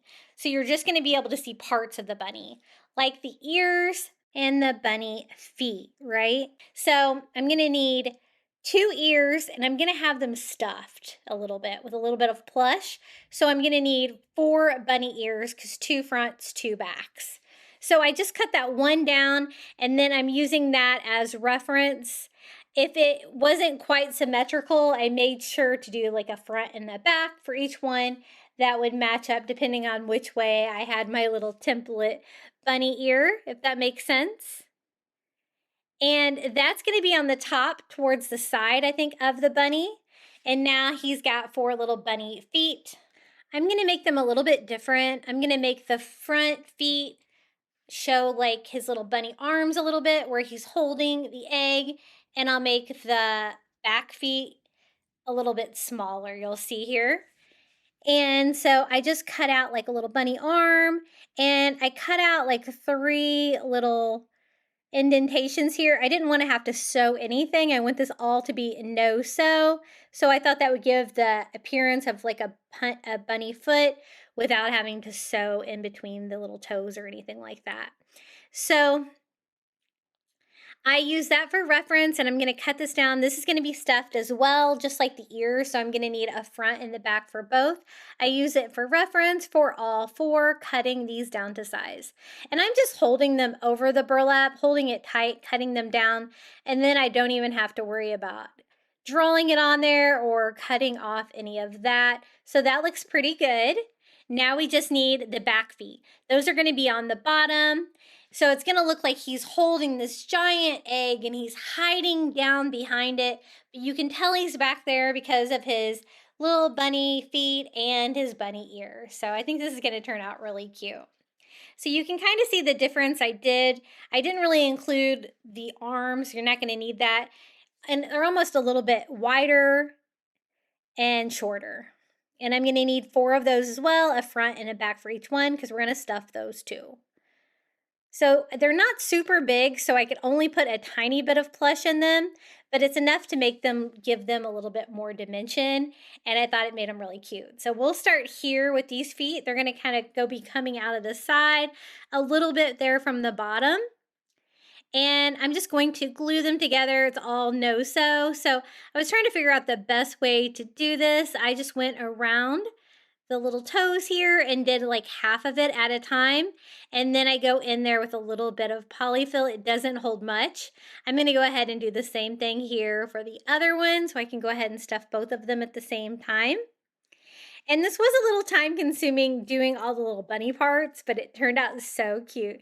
So it looks like there's a little bunny hiding back there, right? I started out with the feet. I stuffed these as much as I could, and then I'm just going to glue these shut. It's okay to have like this part of the foot be nice and flat, and I just want to make sure that it's all glued. There's no openings or anywhere where any of the polyfill can be visible. And as you can see, it just has a little bit of stuffing in there, but I think it makes it really fun. I'm going to do the same thing here with my other bunny back foot. And then glue that together, and then I'll show you how I attach these. I want them to be coming out of the side of the egg, but also kind of under the egg like this. It is going to interfere a little bit with how the egg stands up, but I'll show you how I fix that here towards the end of the project. I just glue this onto the back, and I want it to wrap around the egg, so I'm also going to glue it like that so it looks like he is standing. It's like on his foot, the giant egg, if you know what I mean. And I'm going to do the same thing over here with the other bunny foot, gluing that in place and also gluing it to the bottom. Just like that. I think that will work. And we'll have the ears come out almost to the side like that. And then I want the arms to not really be symmetrical either. I want one to be higher than the other one. To stuff the bunny ears, I'm just going to go ahead and glue these together. I found it a little bit easier making a pocket than doing it this long way like I was experimenting with on this one. It was a little bit harder to get that plush in there. It's a little bit easier to get a pocket, and you can push that fluff down in there. Now, the burlap with the stuffing in there has enough rigidity to stand up without any wires or anything, and it should stand up just fine on this project. It's also not super big, so that probably helps. I just do the same thing here on both of them, just stuffing the middle, gluing it all together. And we have 2 bunny ears. Let's go ahead and attach them. I want them to come out on the side like that, like the bunny is hiding back there, super bashful. And I'm just going to hot glue those into place as well. Now the only parts of the bunny we have left are the front feet. I'm going to have them actually holding the egg. So I'm going to do the same thing, gluing it together. I found like doing just the little foot part first and then stuffing the plush in there. Gluing the arm a little bit flat was definitely the easiest way to do those. And again, I'm going to do 2. So the plastic lining is on the inside with the plush and the burlap's on the outside because of course that's the cutest part. If you have any excess glue seeping out, you can always just cut that off. And then I'm going to attach this one to the side right here because the bunny ears come over on this side. And I glue it all the way around like it's holding the egg. And then for this one, I'm going to have it go up more, right? So again, I'm gluing it to the egg, gluing it to the side, and also gluing it to the back there. And I want to make sure that he's holding the little Easter egg tight. Isn't this so cute? Now for the back, I'm going to use some of those little mini Jenga blocks from the Dollar Tree to make a little stand. Because the bunny feet being underneath the egg, it kind of takes away from the stability. And we also added a lot to the egg too. So I just glue 4 of them together to make a little stand, and I attach it with hot glue. Not all the way to the bottom, but really close to the bottom, so it'll slightly sit back a little bit. And there it is, our little Hello Spring Easter egg with the bashful bunny hiding behind it. Isn't that so cute? I love this idea. I think it's so fun. And I will include a link to the Hello Spring printable and all of the gingham printables that we do today. I love it. So fun for Easter. Easter is such a fun holiday to decorate for. I'm kind of glad that it's later this year because I have plenty of time for DIYs. For this DIY, we're going to make a book stack using the trays from the Dollar Tree, a gingham book stack. I wasn't able to find 3 that were the same, but I found 3 that were the same size. These star ones I would not really recommend, and I'll show you why here in a minute.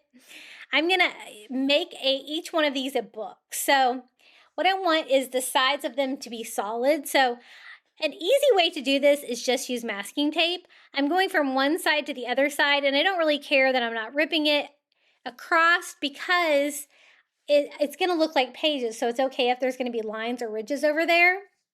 I find that this one is the best one to use because you don't really get that pattern when you go to paint the sides of them to make them look like pages. The star kind of comes through on these. It is a smaller hole to fill, but you'll see. And I'm going to do that on all of them, just filling them in. If you want it to be a little bit more permanent, you could put some wood behind it and fill it in with some wood fill, but for a book stack, I think this is going to be plenty durable. I want to make it look like a book on 3 of the edges, right? So I'm just going to paint it first with some ivory paint along the 3 edges. The rest of it's going to be covered with a book cover, except for the bottom where it's open, of course. And I love crafting book stacks with these big trays from the Dollar Tree because you can get a really big book stack instead of the smaller ones that you would use like on a tier tray or something like that. So 1 coat is fine with this unfinished wood. We're also going to distress them to make them look a little bit like pages is my goal. And so I went ahead and painted all 3 of them on 3 sides. I'm using a chunky brush from the Dollar Tree and some antique wax by Waverly and working in one direction. I wanted to give you the distressing but also the look of pages. So I just do that lightly, go over it with a baby wipe to blend that in. And then I'm going to do that on all 3 sides of all 3 of them. I also have a few little wood touches we're going to bring into this, but it's going to be a lot of gingham. And for the gingham, as you can see right there is why I didn't really want to use the star. That when you distress it with the antique wax by Waverly, that star really wanted to come through. So I did have to use a little bit more ivory paint and distress it again to prevent that from happening. So I didn't want to show that to you. I noticed that these trays are not all the same size because I had 2 or 3 different sizes of these in my stash. So they've slightly changed the sizes on these. When you're doing a project like this, you're gonna wanna make sure that you have 3 trays that are all the same size. So I just work with this star shape on there, paint it, distress it, where you can't clearly see that there's a star there. But this one, the one without the star, is definitely the easiest one to do. And it does kind of give you the image of book pages, and I like that. Adds a little bit more realistic touch to the book stack. And we're going to stack, I like to do an odd number, so I like to do 3 of them, and they're all going to have a different pastel color. And this one is the lavender and white gingham. And I will include a link to all of these printables in today's video. It is slightly wider than these trays, which is good because I want it to go all the way to the edges. So I just went ahead and cut the edges off my printable. I just printed these out on regular paper because I wanted them to be able to go around all the different surfaces of this and bend easily, more easily than cardstock would.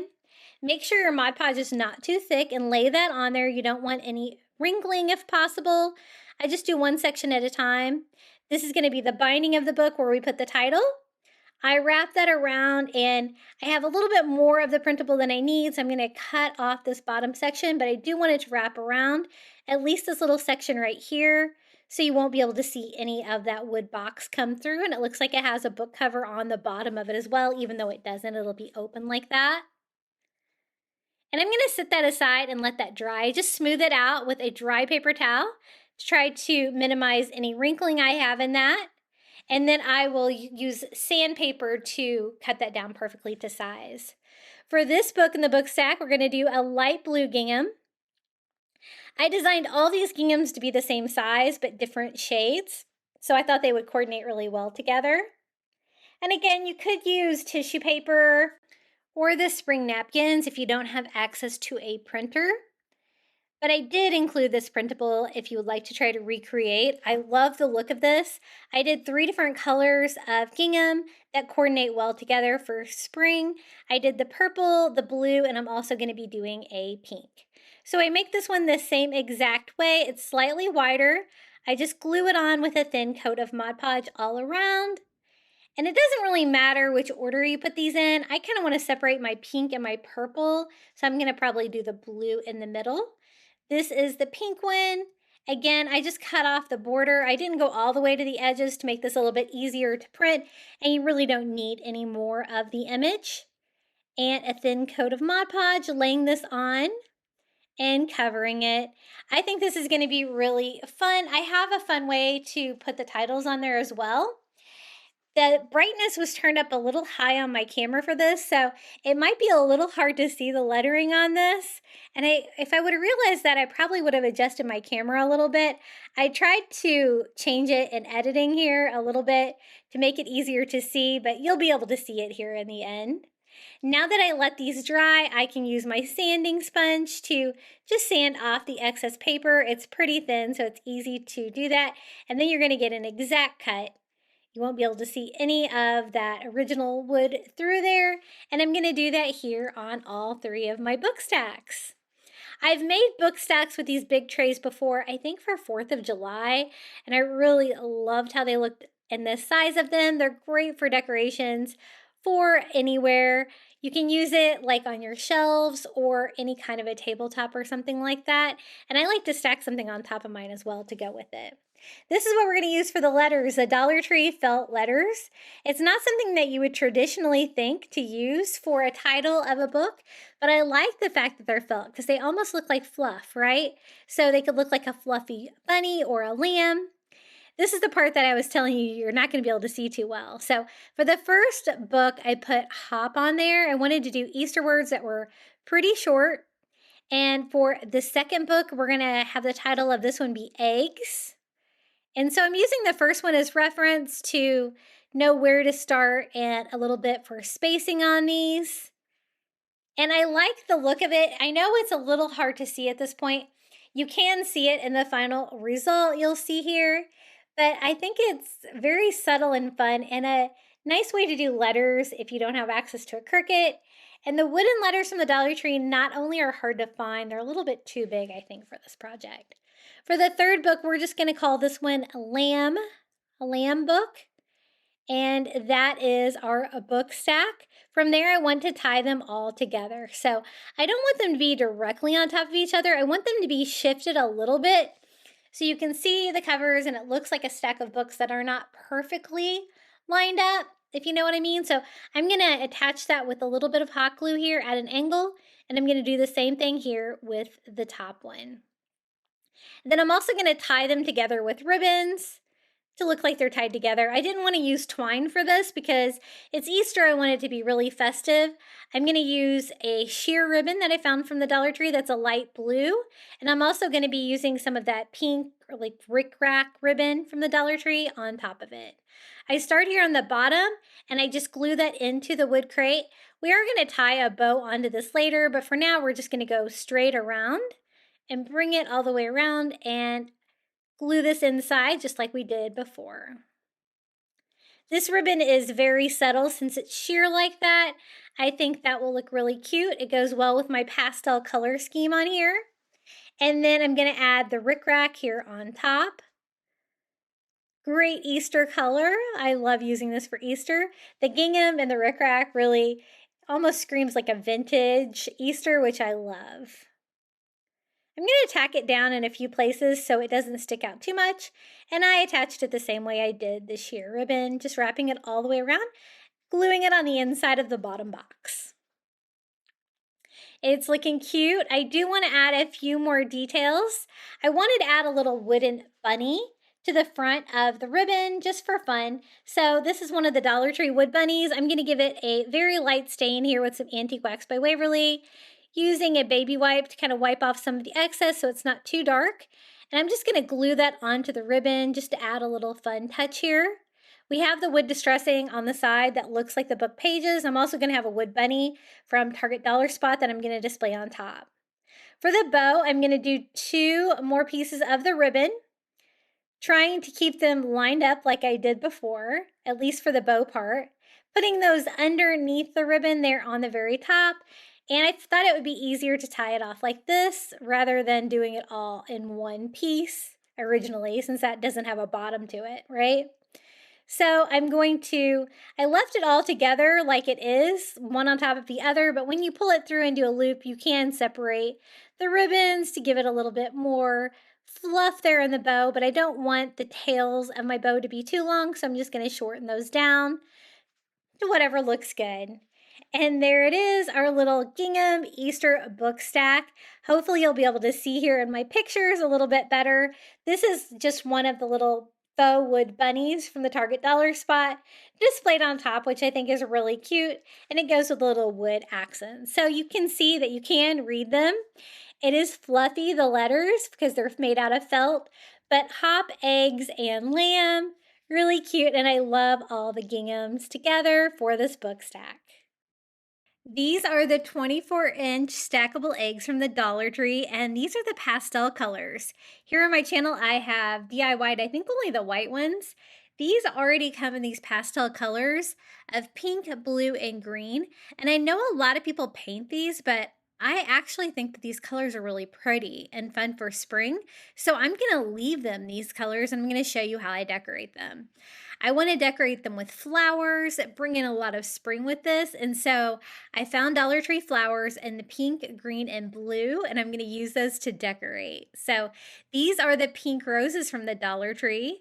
When you put the pieces together, I have the top and middle piece together. You have a little bit of a gap if you pull it out a little bit, and I'm going to use that gap by hot gluing my stem right in there. And these are the pink flowers to match the pink egg.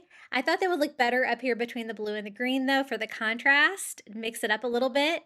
I'm going to leave a little bit of a gap between them.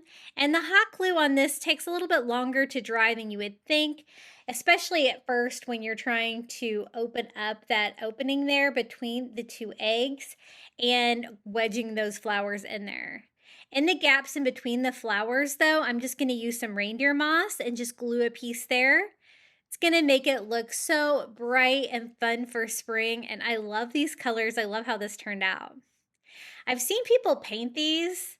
I don't really know about painting them, maybe distressing them with that diamond pattern on there. So far, I've only covered them with things. I've made a fluffy bunny, which you'll see here in a minute. And I've also made a rope bunny for coastal using the eggs, but this is the first time I've displayed them as eggs. Between the blue and the green eggs, I'm going to use a total of 6 pink roses, just trying to space them out evenly here. And the time that it takes for the hot glue to set up, I'm just holding them in place and placing the reindeer moss, gluing that into place as I go all the way around this. I love these bright spring colors. All the DIYs today are going to be bright and fun for spring and Easter, and hopefully they will make you smile. So almost done with this top, and one more little section here of reindeer moss. And I did kind of let this sit for a minute because I wanted the flowers to set up there with the hot glue. And now we can add the third egg. I'm going to go ahead and pop that one on here as well. I have some green flowers and some blue flowers to go coordinate with the other eggs here. So it's pretty tall, as you can see. It takes up my entire work desk. It's a little hard to film to get everything into frame. These are the lilies, the green flowers that I found. They're kind of big, but this bottom egg down here is kind of large, so I think it will work. I'm going to mix together the green and the blue down here, but I'm going to start with the green. And again, there is a little gap. If you pull the eggs apart just a little bit, and I'm leaving a space in between them, I'm staggering them with the flowers I did on the top. So if I had a gap up on the top, then I added a flower down here with the green. And it's a lot larger down here, so I will go back and add more flowers. But I do want to add the reindeer moss in between the flowers as well, because these are going to be the larger flowers. So I needed a total of 6 of the green flowers too, just like I needed 6 of the pink roses. Now I'm going to add the blue flowers, I think mixed in with the green flowers here to tie it all in. We'll have all those different colors, and we're even going to add some more flowers to this to really make this really bright and fun for spring. So that is all of the green flowers. As you can see, those flowers do want to move around, so you will have to make sure that your hot glue sets up, but they seem pretty sturdy now that I have it all put together. For the blue flowers, I'm using aster. They are smaller, so I'm just going to put some hot glue on the stem and glue them into place, pushing them down in between the eggs, but also into that reindeer moss. And I like the contrast with all the different kinds of flowers. With Dollar Tree, it can be a little bit whatever you can find, especially with colors and stuff like that. But I always try to bring home some Dollar Tree flowers, so I have a pretty good floral stash as well. And I'm just going to work that into the gap here. So 6 of the blue flowers. So 6 of all of them so far. The last set of flowers we're going to be adding are tiny flowers. So we're going to need a little bit more of them. But so far easy, 1 bunch of everything so far. Down here at the very, very bottom, I'm going to do more reindeer moss. Just a couple inches here at the bottom, and I can work in some more flowers. If you had a planter that was large enough for this, this would look really cute displayed in a planter, but I didn't really have any planters that weren't being used that this would fit in. But wouldn't that look so cute, like next to your front door for Easter? I think it would be so fun. I love the combination of the Easter eggs and the spring flowers. It really brings in both vibes. And I don't want this too thick. I'm just piecing it together just so it covers all the way to the bottom of this, but I don't want it to go, past the bottom. I want it to be able to sit up. And then I want to add some more flowers. I've already got the pink, the blues, and the green, so I was thinking what I should do for the last color. I didn't really want to take away from that, so I'm going to go with white. I picked up these little white wildflowers from the Dollar Tree, and again, I'm just going to pull these off and hot glue these to the reindeer moss. These are pretty lightweight, so I can just glue them to the moss itself. And I want a lot of them because they're kind of small, so I'm just going to just start adding them. Really no rhyme or reason. They're probably not even evenly spaced, but I think they look kind of fun. Wildflowers are supposed to grow kind of randomly anyway, right? And we're gonna work our way around this. I think this is a fun way to decorate these eggs. I wasn't sure exactly how to decorate the pastel eggs. I know I bought more of the white ones than the pastel because I was like, what am I gonna do with the pastel eggs? But look how they look when you leave them alone and add some coordinating flowers. Let me show you how it turned out. I think it's really pretty. Those stackable eggs from the Dollar Tree are $5. My stores have done a really good job of having them in stock all season long, so hopefully you'll be able to find those at your store. It's really festive and fun. Let me also show you how it looks with the bunny that we made out of 2 of the eggs. Don't they look so fun together for Easter? Very festive. Hey guys, are you enjoying today's video? If you are, I'd really appreciate it if you hit that like button and don't forget to subscribe. Like 70% of you guys are not even subscribed, so I'd really appreciate that as well. For the next DIY, I found this great burlap bunny from the Dollar Tree. It was the Dollar Tree Plus for $3. And you know what? I thought we could DIY this and make it even better. It's already really cute, isn't it? It's really large. It's the bunny head. It has this big bow on it, which is cute, but I wanted to do something a little different. So I'm trying to melt the hot glue without burning the burlap. Very important on that. That burlap will melt if you get it too hot. And it has these great big bunny ears that are made out of burlap that have a nice heavy wire in there. I think they'll look better if they are aligned with some pink. I want to bring some color to this piece and really make it pop and be a really fun decor piece for Easter. I was able to find these felt rolls at my Dollar Tree the other day in all kinds of bright spring colors. This is the pink, and it's great because you can use it for a really large piece like this and make it fit. I'm just using the bunny ear as reference, and I'm gonna cut down what I would think like the inside of the bunny ear would look like, starting a little larger than I need because I can always trim it down to size. It has a little bit of pink shading there for the inside of the ear, but as you can see, it doesn't go very far. I thought about continuing that on with just some blush, but then I decided I really wanted to add some color to this. So I think that the pink felt on the inside of its ears are gonna look really cute. So I cut that down. I also make it a little skinnier here towards the bunny head. And that ear is a little bit skinnier and a little bit more pointed. So I just keep trimming it until I'm happy with it. And then I can use that for a template to cut down the second one. I find folding it in half makes it a little bit more symmetrical. And then I'm just gonna use that as my pattern here to cut down my second piece. I wanna add color to the ears, to the nose. I want him to be holding that orange carrot that you see there from the Dollar Tree. I think that would be so cute. I was so excited when I found him at my Dollar Tree for $3. I think he's a really good deal. He's so big, and he would really take a lot of work to actually put him together. He's stuffed really well, wired, and the ears are wired well. I have them both cut down to size, and I don't want to use hot glue for this step because I don't want that to come through the felt and be noticeable. So I'm just going to use a little bit of tacky glue. That should be plenty strong. And dry clear and add my bunny ears. I may have cut them a little bit short, but we'll make it work here. I love his sewn in eyes and whiskers and mouth. Everything is so cute on him. I do want to just bring a little bit of color though to his ears and his nose just to really make him pop.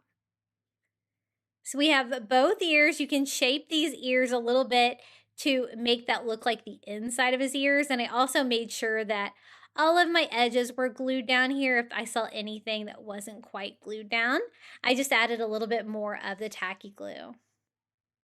And I think that looks pretty good. I thought about using some felt for his nose too, but I like the fact that it's all sewn in. You can see the stitches. So I'm actually just gonna paint it with some light pink, or I think it's called polish pink acrylic paint here. And it was kind of a dark brown, that fur on there. So I went over it a couple of times to bring pink to it. I'm not gonna be able to get it quite as bright as its ears, but I think it did make a little bit of a difference. And I want to decorate mine a little bit like a girl bunny. So I'm going to add a felt flower to its ear. These are the little felt flowers from the spring section at Dollar Tree. A great way to not have to make these, but you could always put these together with some felt. I thought yellow would be a nice contrast against the pink and really pop for spring. I just glued that onto one of the bunny ears. And I wanted to look like she's holding one of these carrots from the Dollar Tree. I love these fabric carrots from the Dollar Tree. They're so cute. They have great greenery on there, a little rope tying it off. I just cut off the hanger that was on there and trimmed up the rope. It was frayed a little bit and removed the tag. I wanted to look like the bunny is holding the carrot. I thought about making an entire bunny like body for this, but then I decided I would just do the bunny head and bunny hands and have it holding a carrot. I think that's going to be plenty big. And so I just first attach it with hot glue, and then I'm going to make little bunny feet to hold onto it. To do that, I'm using one of these burlap bags from the Dollar Tree. These are a great source for crafting burlap. They have that coating on the inside that makes them so easy to work with.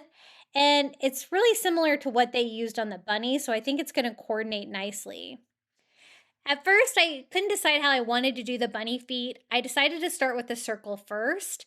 So I went ahead and cut out a circle to see if I could do 2 little circles for the bunny feet to be holding on to the carrot.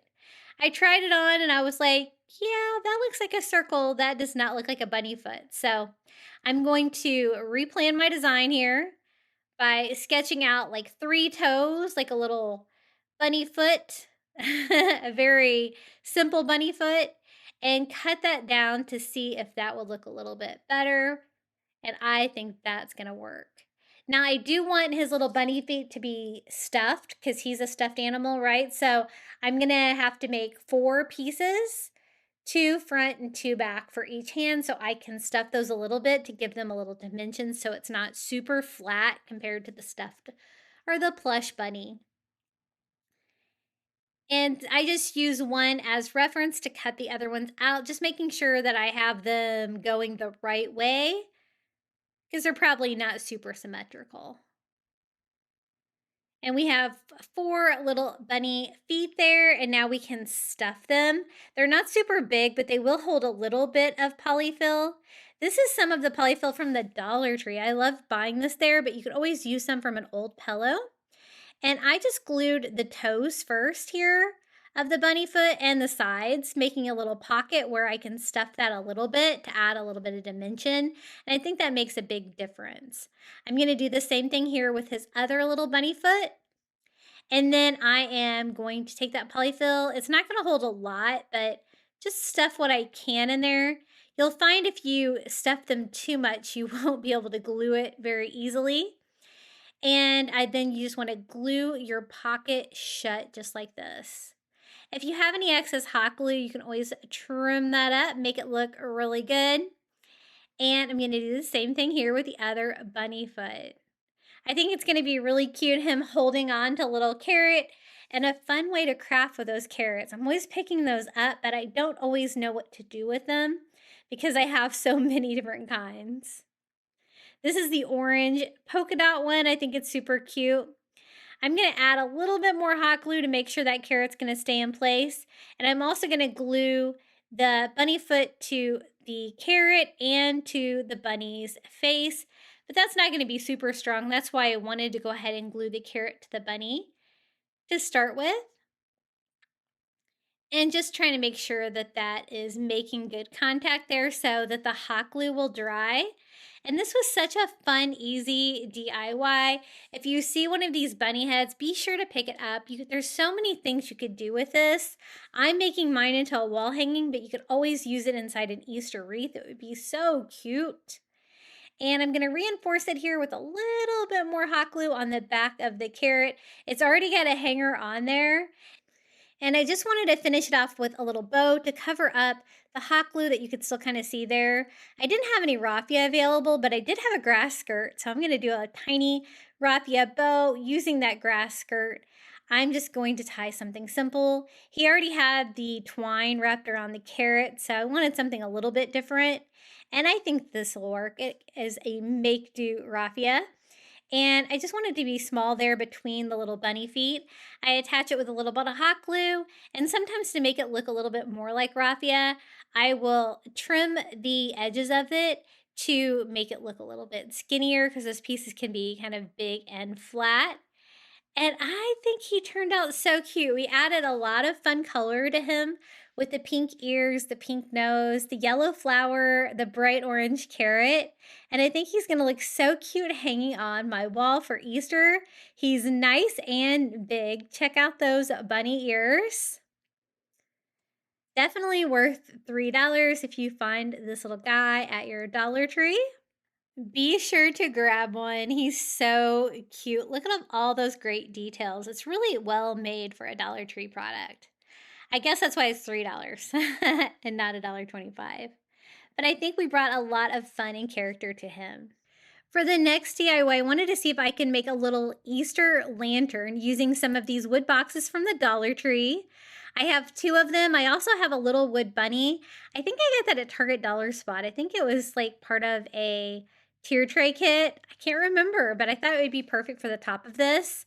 I'm also going to use some wood dowels. I wanted to see if they were long enough to use with the 5x7 of the acrylic boards from the Dollar Tree, and not quite long enough, so I will have to grab some longer ones and just cut them down to size.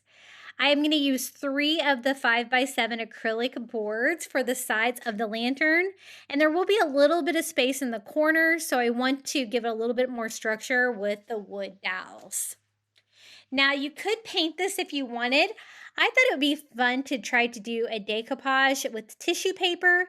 I got this great tissue paper at the Dollar Tree, and I think it's really fun for spring. I want to bring in that pink and white gingham. I really love gingham for Easter. I have an entire video about that. You'll have to check that out if you haven't seen it.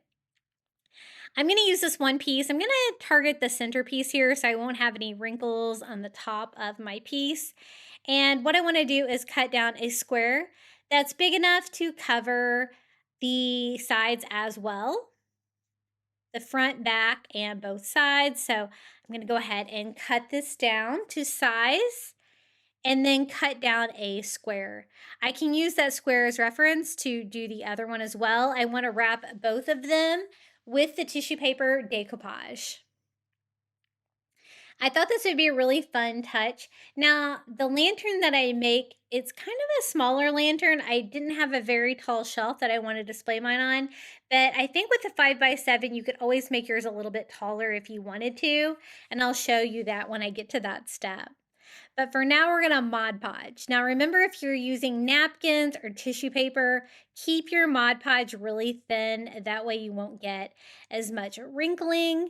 And so I just put it on there thinly, make sure I get this laid down without any wrinkles. And I like to use a dry paper towel. You can also use plastic wrap rolled up into your hand. That won't cause any tearing of the tissue paper either. But I try to keep it as dry as possible on this side of the tissue paper, and that seems to work well for me. Now for the sides, I'm going to do opposite sides, glue them down, and then cut the corners so that we can have straight corners on these without doing like a wrapped gift kind of wrapping on this. I want everything to be very flat. So I just do opposite sides. It's okay that it's a little long. I can always sand that down and get a perfect cut on those. I do cut it here right next to the box as close as I can get it, which my scissors can't get all the way over there, so I will have to use my sanding block to sand those down a little bit. I'm going to do the same thing here on the other side, cutting little wings just like that. And there's just that little piece of paper there that I still need to sand where my scissors couldn't get all the way close to the wood box. And what I'm going to do is then pull down the other sides here, right? I'm going to have too much on this side, but that's okay. I'm going to go ahead and glue down what I have, and then I can sand off any of the excess. Be careful. You don't want to do it when it's still super wet because you don't want to tear any of your tissue paper where you want it to be. But this is a fun way to cover this with gingham. You could always paint it. I thought about painting mine white at first, but I really wanted it to have a lot of spring color and character and fun because that's what we're doing today. And so I thought the pink and white gingham was really fun. They also have a smaller print of the purple and white gingham on the spring napkins. That would be really cute as well. And then I just go ahead and sand off all of the excess paper. And again, trying to make sure that there is as minimal wrinkling as possible on that. And we're gonna go ahead and do the same thing here on the other side. So remember thin coats, that's really all you need to know. And you don't wanna work with it too much. You might be able to put it on there twice if you're lucky, but don't push your luck. And I'm gonna do it the same exact way. I'm gonna leave the inside of the wood box and the wood dowels, different items, just the raw wood.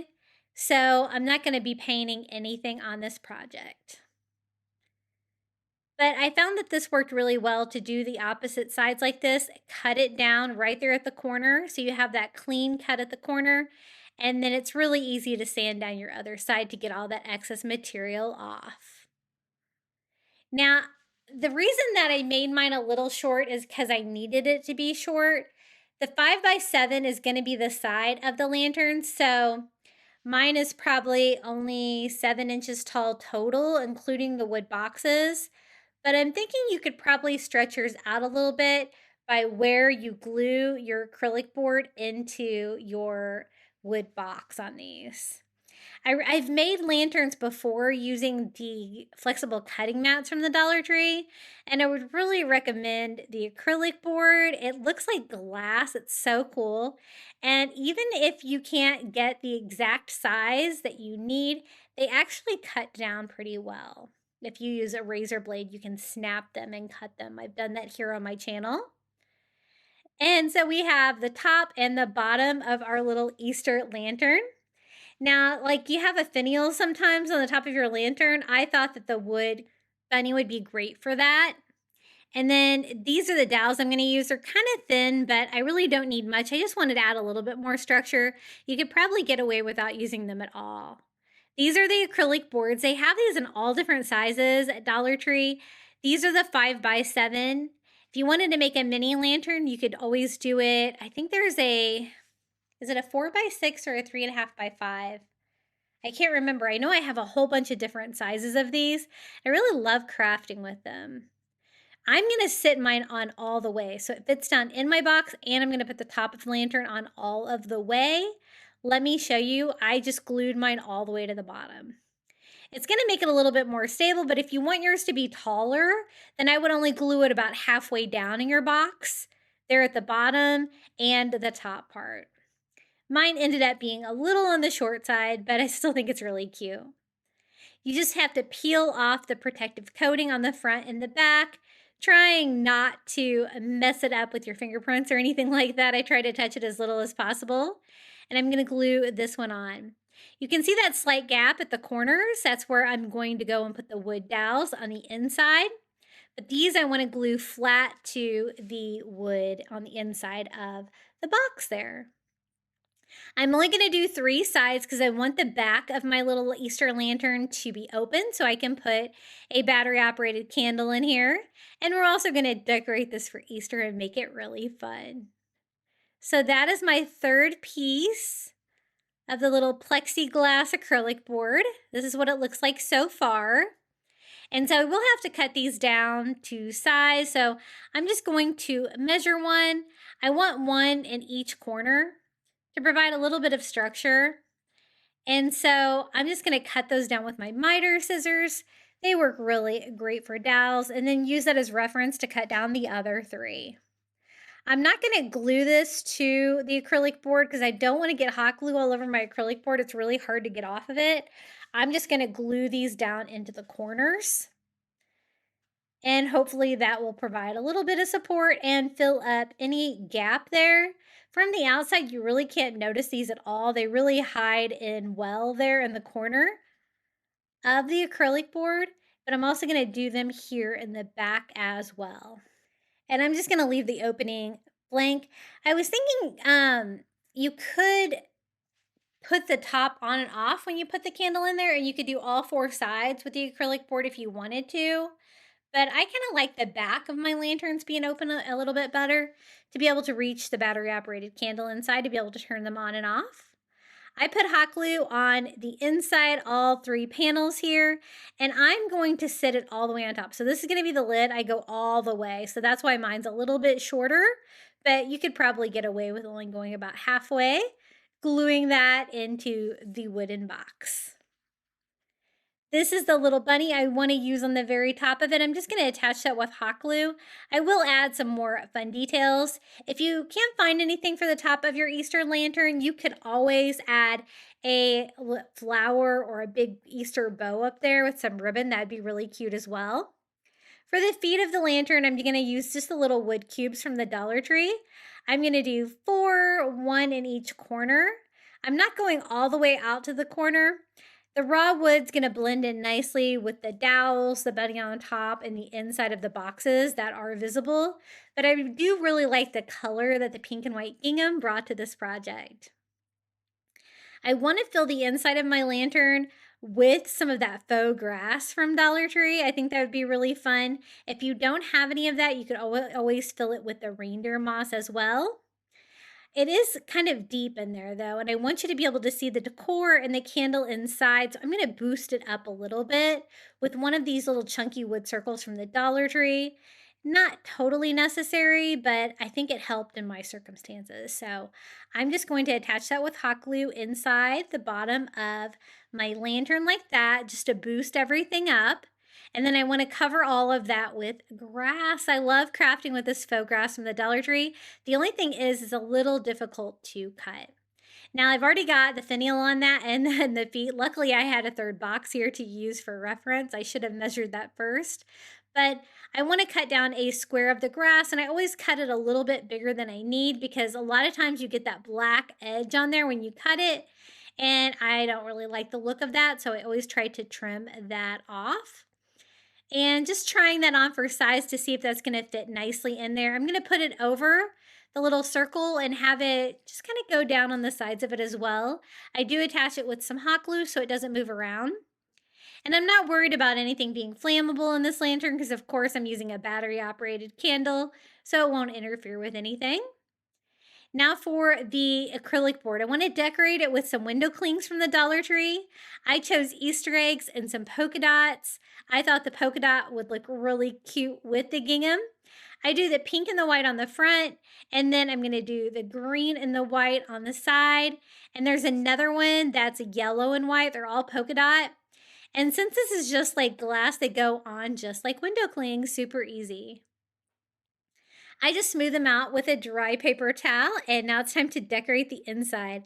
I wanted to do a little miniature Easter scene, and these are the smallest things I could find from the Dollar Tree, erasers. So they have little bunny erasers, little chicks coming out of eggs, and even carrot erasers. And I think they make really great miniatures. They don't hot glue great to a solid surface, but you know what? They're going to do fine with the grass. The grass will really hold them in place. I think the chick is so cute. I did a bunny in the front where you could see it. I'm also going to do the little chick coming out of the egg. And then I kind of want to do all 4 corners. I only have 3 different things, so we'll just mix it up a little bit. This is the carrot. I'm going to have that poking out of the grass towards the back. And you can't have too many Easter bunnies, so I'll go ahead and do another Easter bunny for the other corner. Now to decorate the top of my lantern a little bit more, I'm going to add a little reindeer moss around the bunny just to give some fun and character up here. I want to add a few flowers, and I thought that the moss would make a great bed. I do want to go around the entire bunny. You could also make a really fun Easter bow. I love a lantern with a big bow on the top of it. That would be really cute and festive too for Easter. But since I had the little wood bunny, I thought I would use it. I don't think I've ever really needed it before for another DIY, but it was perfect for this one. And I'm just going to add a little bit of reindeer moss all the way around. I don't need too much. I just need a little bit of bedding for some small wildflowers to add a little spring touch to this. I also want to add flowers inside of my little miniature Easter scene. I wanted miniature inside because I want there to be enough room for the candle. And these are the flowers that I'm going to use, little tiny white wildflowers. I'm just going to take these off and glue the stems into the reindeer moss. Originally, I was going to use the white battery-operated candle from the Dollar Tree, but I ended up switching it up for that green one that you see there with the leaves on the side. That is also from Dollar Tree, and the reason I switched it up is because it's way brighter than the white ones. The white ones can be pretty dim, even with the full battery from the Dollar Tree. And I want this lantern to shine bright. For the inside, I wanted to switch up the colors a little bit and add some pink. So I'm going to add some of the pink baby's breath, just cutting little stems and gluing those around. So I have something at each corner already, so I can go about halfway in between and add a little flower to both sides and one to the front. There's plenty of room left for my candle, but that's probably about it on the inside with our little miniature scene. This is what it looks like so far. So cute. I love it. Now, the next step is just to add the candle and see how we can make this glow.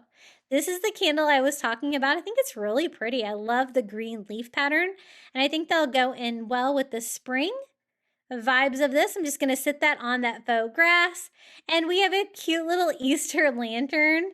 I had such a fun time making this. It took me a little bit longer than I expected it to, but really cute in the end. Let me give you a close-up look. This is what it looks like during the day. So lots of bright colors. I love the little miniature Easter scene in there. Who knew you could decorate with erasers? But they are the tiniest Easter decor I could find at Dollar Tree for sure. And let me show you how it looks lit up. I was taking the pictures during the daylight, so it wasn't super dark, but you can kind of see the glow of this. And I thought it was just really fun. I really like the gingham tissue paper that I used on there. I really love gingham for Easter. It just seems really classic. Of course, we did our whole section on gingham Easter there in the middle of today's video. I really hope you enjoyed these 15 Easter DIYs that I've made so far this year on my channel. I had such a fun time putting these DIYs together for you. Please let me know which one was your favorite, which DIY was your favorite down in the comments below. And don't forget to check out my second channel, Crafty Little Beach, if you'd like to watch shorter DIYs on your phone. Enjoy.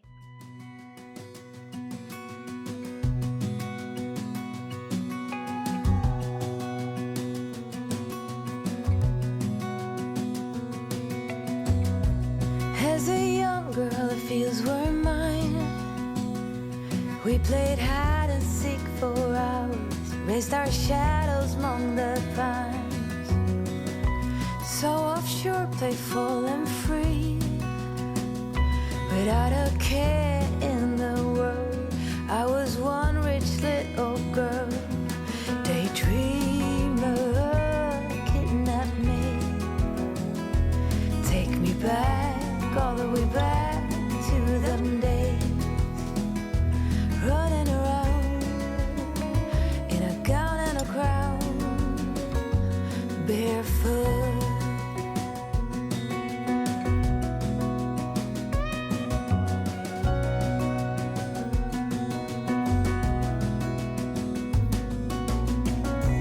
No mistake ever kept me late.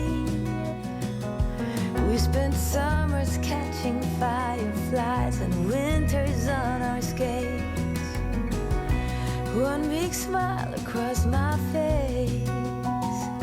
We used to dance our way to church on Sundays. Mama set the pace. Daydreamer, kidnap me, take me back, all the way back to them days.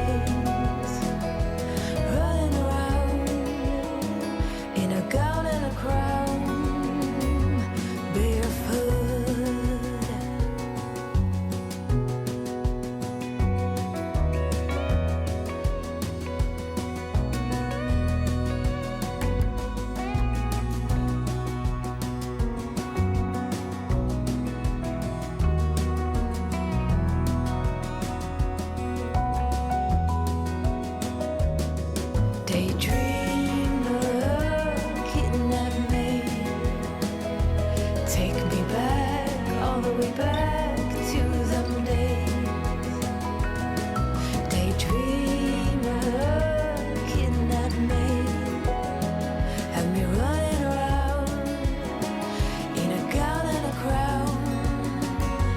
Barefoot.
Thank you so much for making it all the way to the end of today's crafting marathon.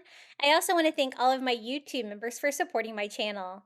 Thank you to Karen O'Haron, Melinda Elizabeth, Jamie Job, Susan Edmonds, Tracy Knight, Janae Farrington, Pamelia Wren, Donna Schreiner, I Am Mojo Jojo, Live Another Day, Maren Christensen, Adrian Brolt, Debbie Middleton, Donna Tanner, Kim Rogers, Maria Cruz Pagan, and our newest member, Sarah Tratner. Thank you guys so much. I really appreciate you. If you would like to become a Crafty Beach Bum member, all you have to do is hit the join button next to today's video. You're going to get early ad-free access to my content here on YouTube, a badge next to your name when you comment down below as a VIP, and a shout out in every video. And I would also love to see what you've been crafting. Be sure to show off your DIYs in our private Facebook group. I always have it linked in the description of the video, and I would love it if you would join us over on Facebook. Would you like even more Easter crafting inspiration? Be sure to check out one of these videos right here. And until next time, happy crafting and happy Easter.